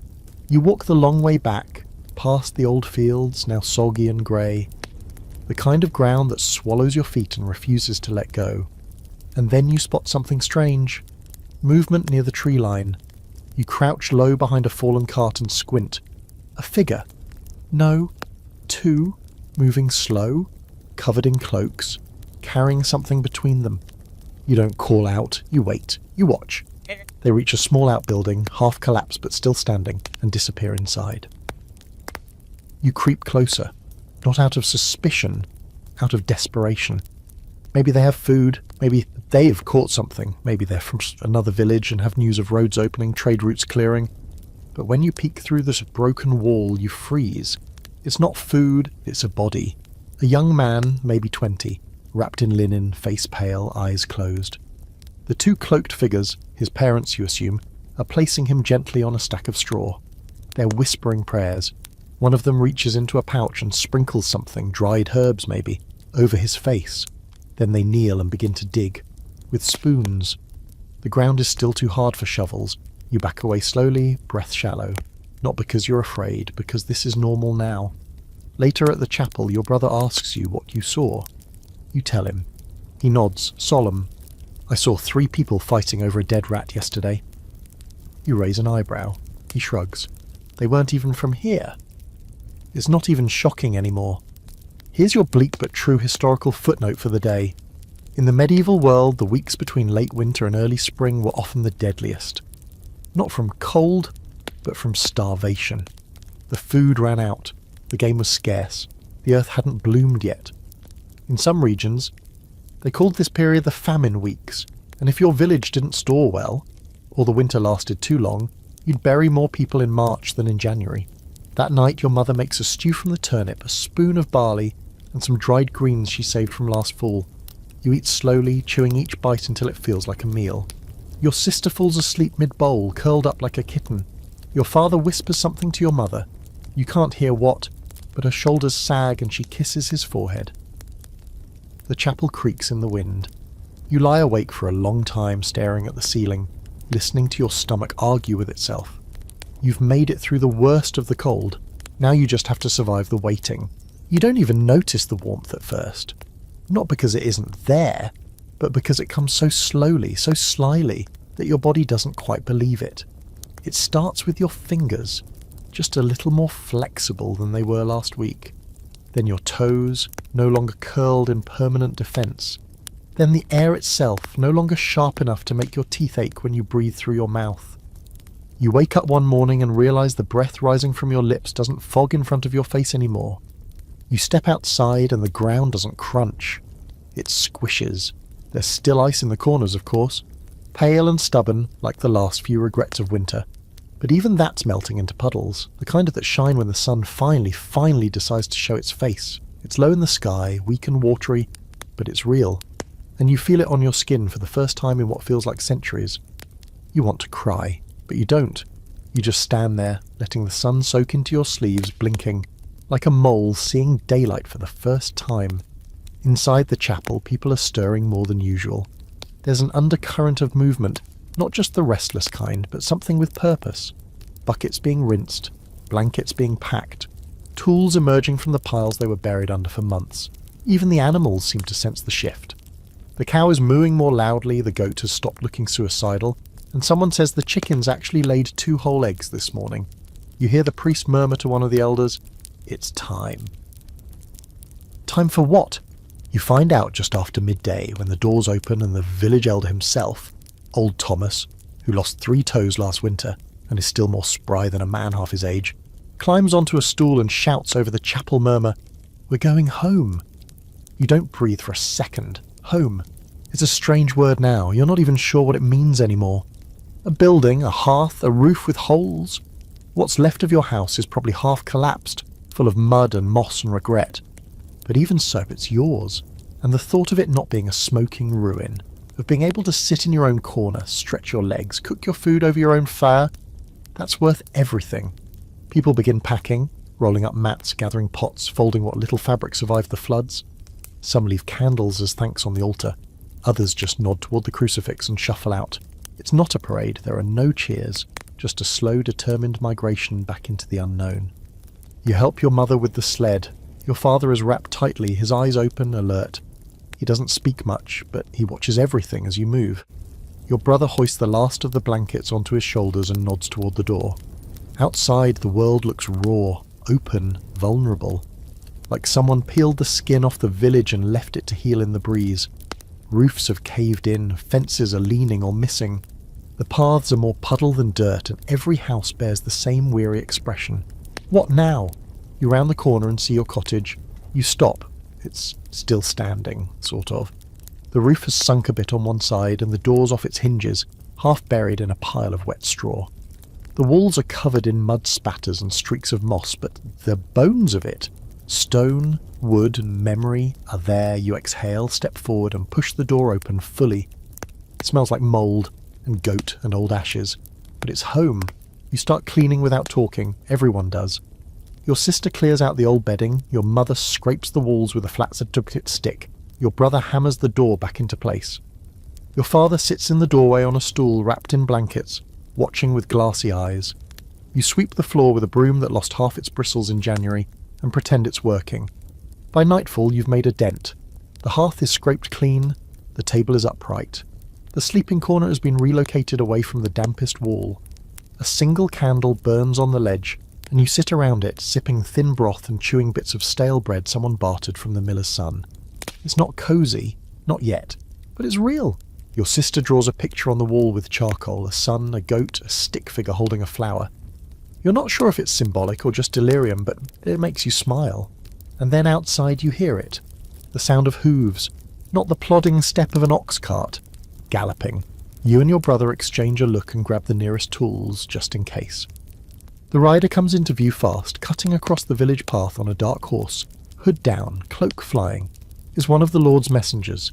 He reins in sharply near the chapel, calls out something, then rides on, and you only catch a few words. Tax collector, 2 days. The entire family groans. It takes exactly 10 seconds for the mood to deflate. You'd almost forgotten. The Lord giveth during Christmas, and the Lord taketh whenever he damn well pleases. Here's your final historical gut punch. Yes, lords and nobles often distributed food during winter out of obligation or guilt. But once spring came, the taxes returned. Rent, grain quotas, livestock tallies. If you couldn't pay, your tools were seized, or your land, or worse, there are records of entire villages being restructured because too many peasants died and the survivors couldn't meet the quotas. Your mother mutters something unholy under her breath. Your brother throws a rock at a tree. You sit quietly and watch the candle flicker. Tomorrow you'll figure something out, and tonight you're home. And for now, that is enough.